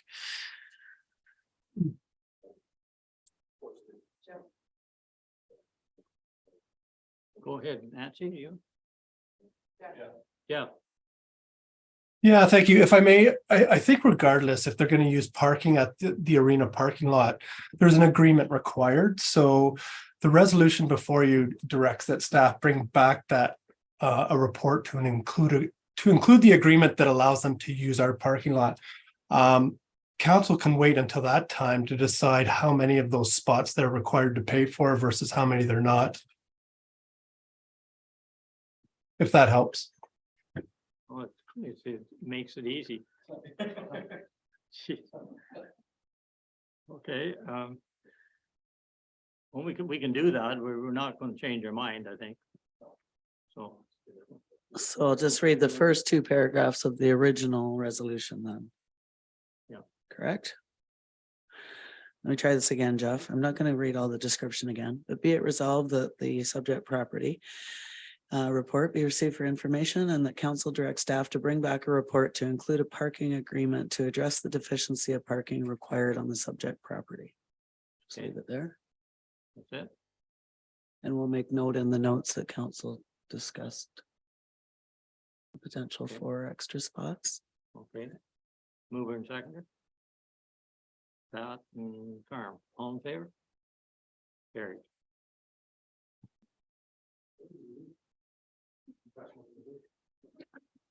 Okay. I guess we're going to carry on here, are we, or what are we going to do? You were gonna break, I think. No, I was, but I'm not gonna. Food's just arrived. Pardon? Food's just arrived. Yes. The food's arrived. You want to take a half hour? We got quite a bit to go yet. Never seems to end here.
Okay, we'll move on then. We're on administration.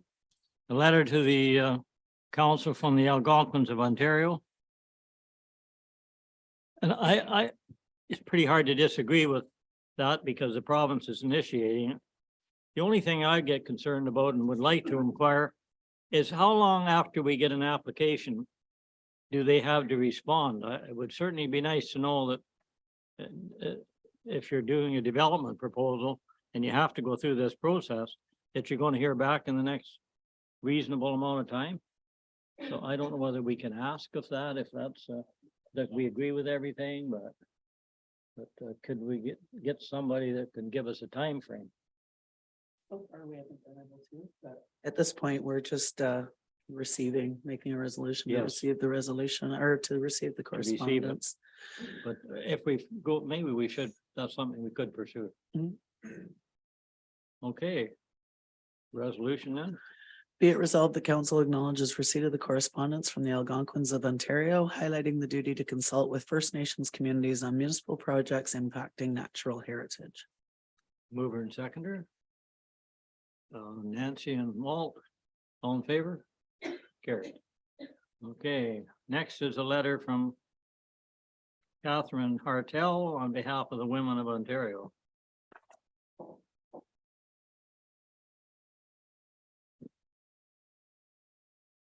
That's another one that's circulating around looking for AMO support. Province turned it down, so unless they come back. I think it's meant to strengthen the existing codes of conduct and perhaps Yeah. give some other penalties. There's a whole lot of things that we have in place now, but we're looking for more, obviously. So I guess we might as well just have the resolution and see what we do. Whereas all Ontarians deserve and expect a safe and respectful workplace, whereas municipal government says the democratic institutions most directly engaged with Ontarians need respectful discourse. Whereas several incidents in recent years of disrespectful behavior and workplace harassment have occurred amongst members of municipal councils. Whereas these incidents seriously and negatively affect the people involved and lower public perceptions of local governments. Whereas municipal codes of conduct are helpful tools to set expectations of council member behavior. Whereas municipal governments do not have the necessary tools to adequately enforce compliance with municipal codes of conduct. Now therefore be it resolved that the municipality of Dysart supports the call of the Association of Municipalities of Ontario for the government of Ontario to introduce legislation to strengthen municipal codes of conduct and compliance with them in consultation with municipal governments.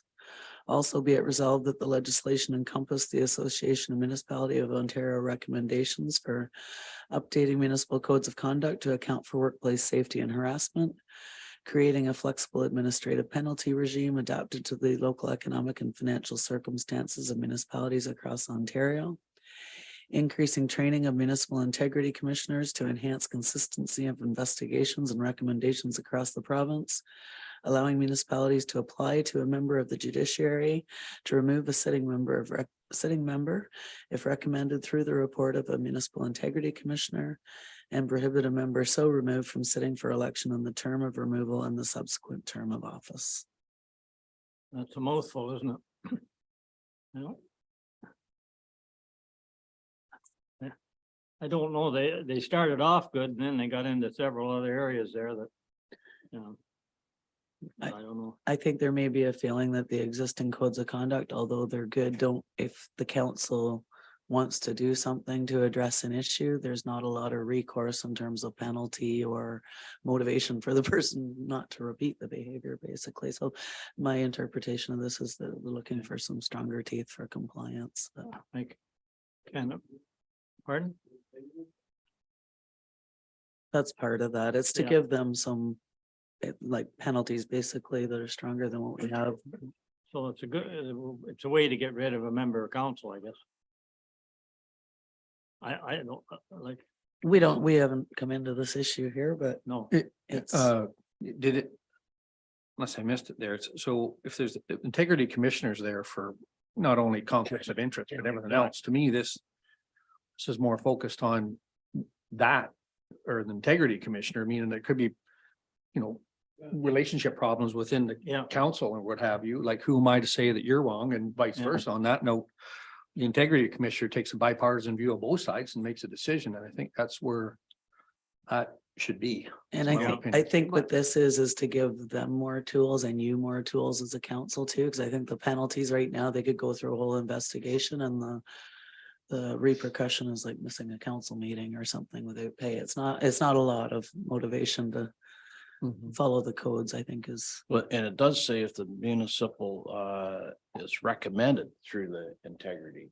Well, if he recommends that somebody be removed from council, isn't council going to do that anyway? Like, yeah. And a big part of this is having all the integrity commissioners trained at the same level so that there's consistency everywhere. So, you know, you could do something here and you could do something there. And, you know, the repercussions of the actions are going to be very, very different. So this is looking for continuity and consistency everywhere. I just think that's really an important aspect of the role of the integrity commissioner. Well, I think forwarding it, the board game, they'll have a good look at it before they try to get the problems to do it. So I guess we can. Just need a mover and seconder. Need a then. mover and seconder. Nancy. and Darrell, all in favor? Excuse me. Married license fee. We should be giving them away.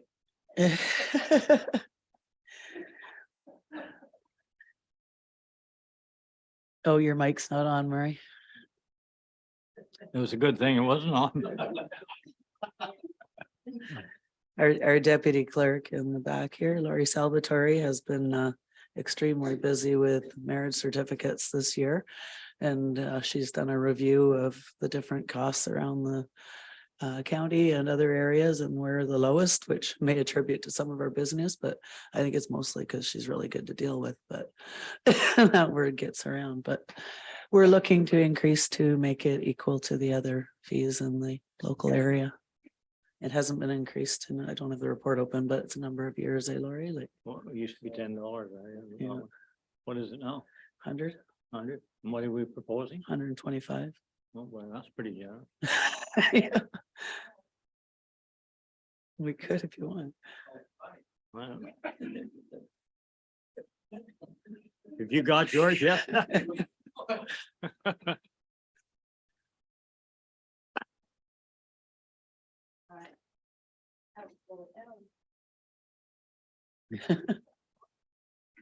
$125 is a cost recovery for time and stuff. And your time to do all the processing.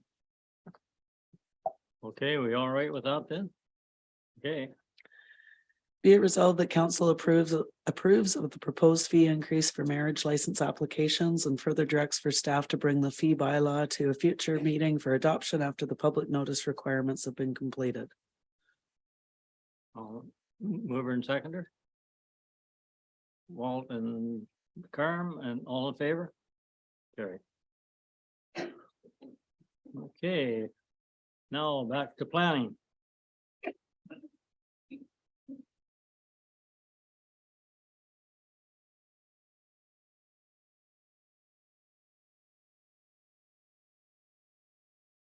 Where's Chris and Jeff?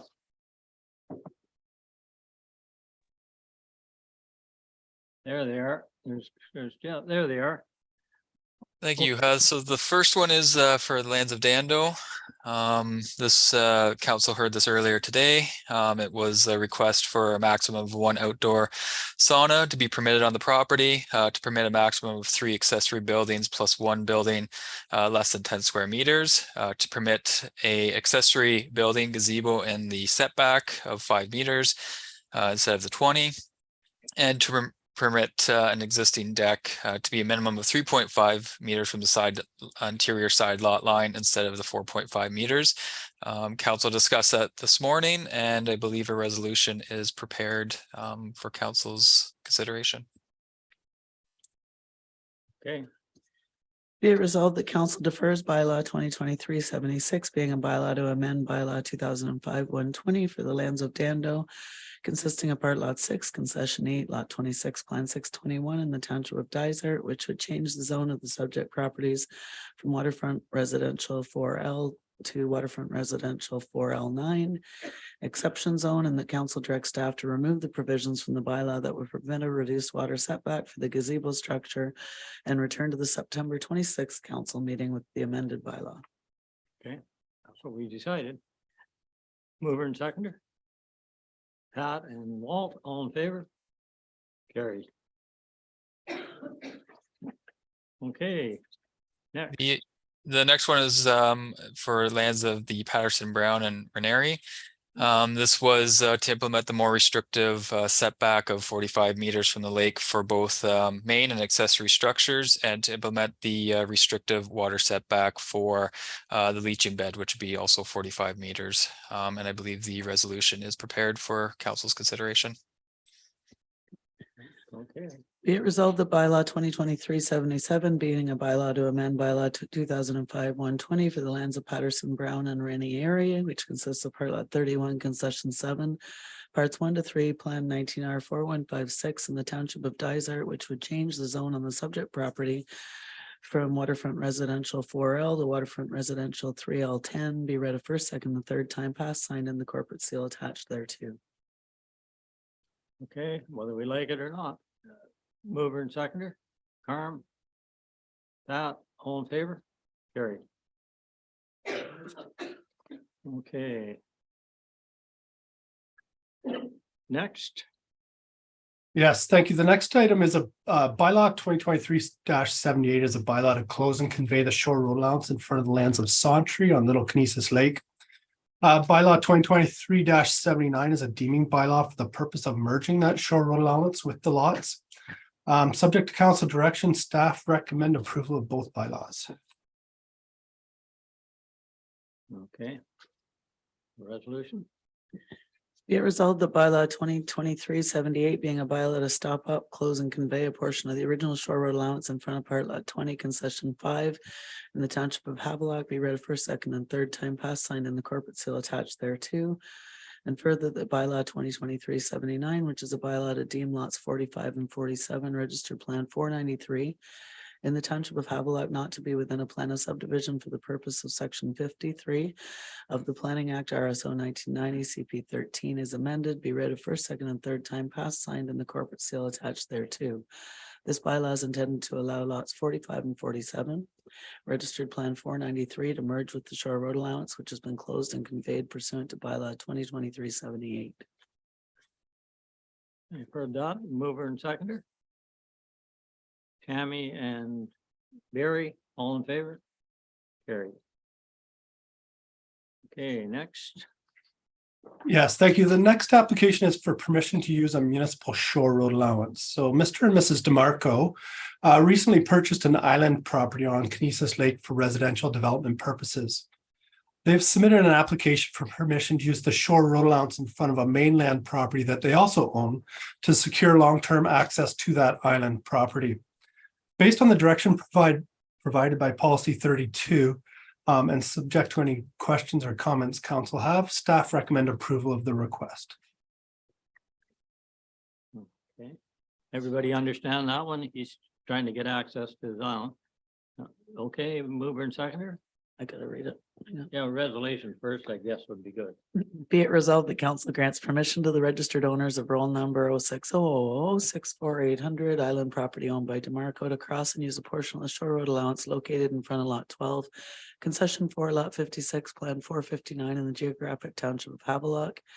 Further described as part 3 on a preliminary plan of survey prepared by Bishop Geyer Surveying, attached to the signed acknowledgement form. Permission extends to heirs, executors, and invited guests and is subject to the terms and conditions outlined in the municipality's standard acknowledgement form for use of a road allowance. Use is restricted to uses permitted in zoning bylaw 2005-120 as amended. Mover and seconder, Walt and Pat, all in favor? Okay, now the next one there, we had agent for the applicants for the DeMarco file. I'm sorry, I'm on to the next one. Cash in lieu of parking. We did that. But there was 2 resolutions there, right? Well, there is here. Letter of request for exempt. And then this one. Anyway. You're not. E and F. Yeah, so F, yeah, I could start with F if everybody, we did the E on the agenda for the cash in lieu. So we're on to F, which is for a severance or consent application for Lands of Chaves. The proposed consent application would have the effect of canceling the original consent of the property for the purpose of merging the subject property with the benefiting lot to create one larger lot. No new lot or buildings or structures or new use are proposed with this application. During the review of the application, it was noted that the benefiting lot contains an existing shed, sauna, and solar panel structure within the water setback, which is not permitted. The structures are also well visible from the lake. A condition is included that the owner remove or bring structures into compliance with the zoning bylaw. And the recommendation, given the policies as outlined in the report, the proposed will be subject to conditions that will require the owner to bring the property into compliance with the zoning bylaw. Subject to satisfying the conditions, the proposed will generally conform with the municipal plan. It is recommended that council support the general principle of the consent subject to conditions as listed in the report. So he just needs to comply, that's to get the severance, right? That's correct. Okay. Hey, Resolution. mover and seconder, or resolution first. Be it resolved that council supports the general principle of a proposal for a lot addition for file SV 2023-13 Land of Shaves, subject to the following conditions and comments received through the public review process. Severance is for the purpose of a lot addition, a copy of the draft reference plan to be submitted to the planning department for review and comment prior to the registration. The registered owner shall remove or bring the existing structures within water setback into compliance. The owner to submit an application to the municipality to purchase the shore road allowance. The registered owner is encouraged to restore shoreline setback to a natural state using native vegetation. Registered owner to pay any outstanding taxes, registered owner to pay all administration fees owed to Dysart. And prior to the endorsement of the deeds, the municipality is to provide a clearance letter to the Haliburton County Land Division Committee confirming that conditions 2 to 7 have been fulfilled. Is he aware of all those conditions? He is? As part of this application, he will be, yes. Yeah, okay. Sounds like a lot of stuff there, but anyway. Okay, I guess we just need a mover and seconder, right? Got a mover and seconder, Walt, Barry, all in favor? Gary. Now we got a Bell easement. Yeah, the next one is for the Bell easement, which is to establish a legal easement over the subject property for the purpose of Bell communication infrastructure. And it is recommended that council support the general principle of the consent proposal as submitted, subject to conditions as listed in the report. Where is that? This one is, just gonna look at the map again here. Okay. I'm just curious. If I may, it's on Outlet Bay Outlet of Bay Drag. of Drag Lake, yep. That bay. Okay. All right. So resolution.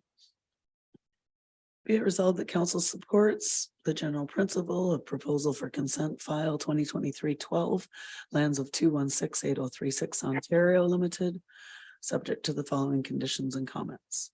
A copy of the draft reference plan to be submitted to the planning department. The registered owner to remove trailers and debris within the shoreline setback to bring the property into compliance. The registered owner to bring the marine facility into compliance with section 3.1 of the municipal zoning bylaw. Registered owner to pay any outstanding taxes. Registered owner to pay all administration fees to Dysart. The consent is for the purpose to establish a utility easement over the subject property. And prior to the endorsement of the deeds, the property owner must request the municipality provide a clearance letter to the Haliburton County Land Division Committee confirming that conditions 1 to 5 have been fulfilled. Well, that's pretty easy. Okay, have a mover and seconder. Nancy and Barry, all in favor? Okay, and last, The last one is for lands of Stevenson's. This is a proposal that would relocate and close the existing right-of-way easement for realignment of the right-of-way over the southern portion of the subject property. The repositioning of the right-of-way is required to maintain consistency with the character of Ladybug Trail, as currently the subject right-of-way is slightly different from the actual traveled portion of the road that goes through the property. The current right-of-way dissects the middle of the property of the subject property, but by readjusting the position of the right-of-way, the owner of the property could better utilize the property while ensuring the access to the neighboring properties along Ladybug Trail are maintained. And the subject lands as identified on the attached plans. There are no ecological impacts anticipated considering the proposed area already appears to be disturbed. And subject to the opposed conditions, staff recommend that council support the general principle of the consent proposal as submitted. it seems like he's making it better, but okay, resolution. Be it resolved that council supports the general principle of a proposal for consent file 2023-16 lands of Stevenson. Subject to the following conditions, the draft reference plan be submitted to the planning department. Registered owner to pay any outstanding taxes. Registered owner to pay all admin fees to the township. Severance is for the purpose to remove, relocate, and secure a right-of-way easement over subject lands known as 061-000-222-502 for the benefit of the landowner and to maintain access for adjacent waterfront residential lots to the east of the subject lands. And prior to the endorsement of the deeds, the property owner must request the municipality provide a clearance letter to the Haliburton County Land Division Committee confirming that conditions 1 to 3 have been fulfilled. Heard that resolution, all in favor? Or new mover and seconder for Carm and Tammy, all in favor? Carried. Okay, so now we're going to go into close. Do we need a resolution on that? Yep. Be it resolved that council adjourn its regular meeting at 1:15 PM to discuss matters pursuant to section 239(2) of the Municipal Act as amended pertaining to personnel matters about an identifiable individual, a trade secret or scientific, technical, commercial, financial, or labor relations information supplied in confidence to the municipality or local board which is disclosed could reasonably be expected to prejudice significantly the competitive position or interfere significantly with the contractual or other negotiations of a person, group of persons, or organization, and it's related to public works, wastewater infrastructure. Okay, I've heard that. All mover and seconder. Nancy and Carm, all in favor? Carried. Okay.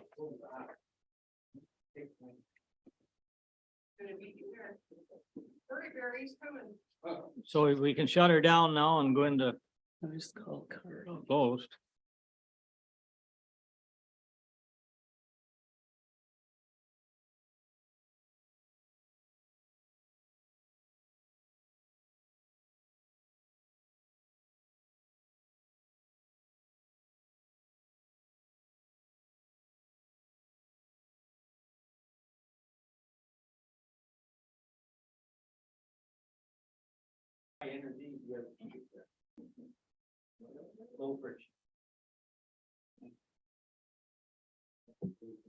There's the closed ones to sign when you're done.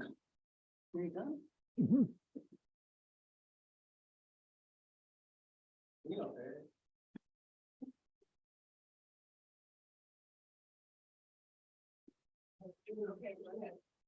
Okay.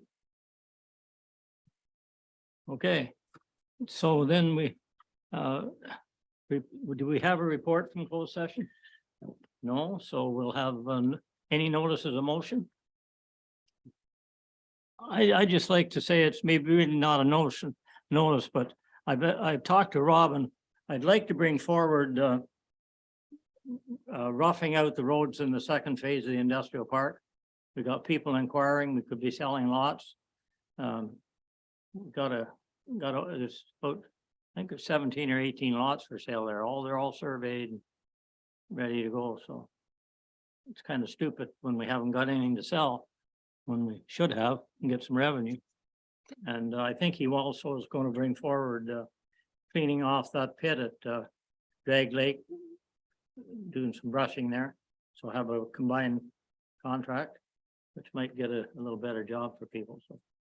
Put a little bit of work in the industrial park. Okay, so confirming bylaw. Be it resolved that bylaw 2023-80 being a bylaw to confirm the proceedings of the regular council meeting held on August 22nd be read first, second, and third time, passed, signed, and the corporate seal attached. Mover and seconder. Carm and Walt, all in favor? Carried. Anything else before the adjournment, or do you want to stay longer? Quick question about the Rotary Park. Do we have another option for them for a venue? What, the farmer's market? Yeah, the farmer's market, yeah. Did we have another option? Just because it would be better if they chose the Rotary Park, if. No hydro in the bathroom, the fairways, that's kind of what I picked up. The other option was the fish hatchery. Yeah. Right? Fish hatchery's got piles of room, bathroom, power, you name it. That's a So- really good alternative. Yeah. They didn't let- like that. Let them pick the Rotary Park. There wasn't no. So I know, but give them another option and say, here is two options. You pick. They would pick the Rotary Park because they've already been there and they've got all the things that they need. So then they pick it. We're not telling them. They already had it. Yeah. Like if there's another option that we could present to them. We like can come suggest to fall, them, yeah. Yeah, and just say, whatever, we don't care which one you choose. These are both viable options from our point of view. And you pick. And then they can't come back to us and say, no, this is not a good spot. Because they're the ones that picked it. Yeah.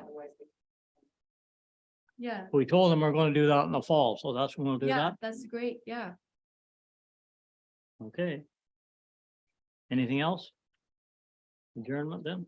Be it resolved that council adjourns regular meeting on August 22nd, 2023 at 2:05 PM. Mover and seconder. Carm and Pat, all in favor? Carried.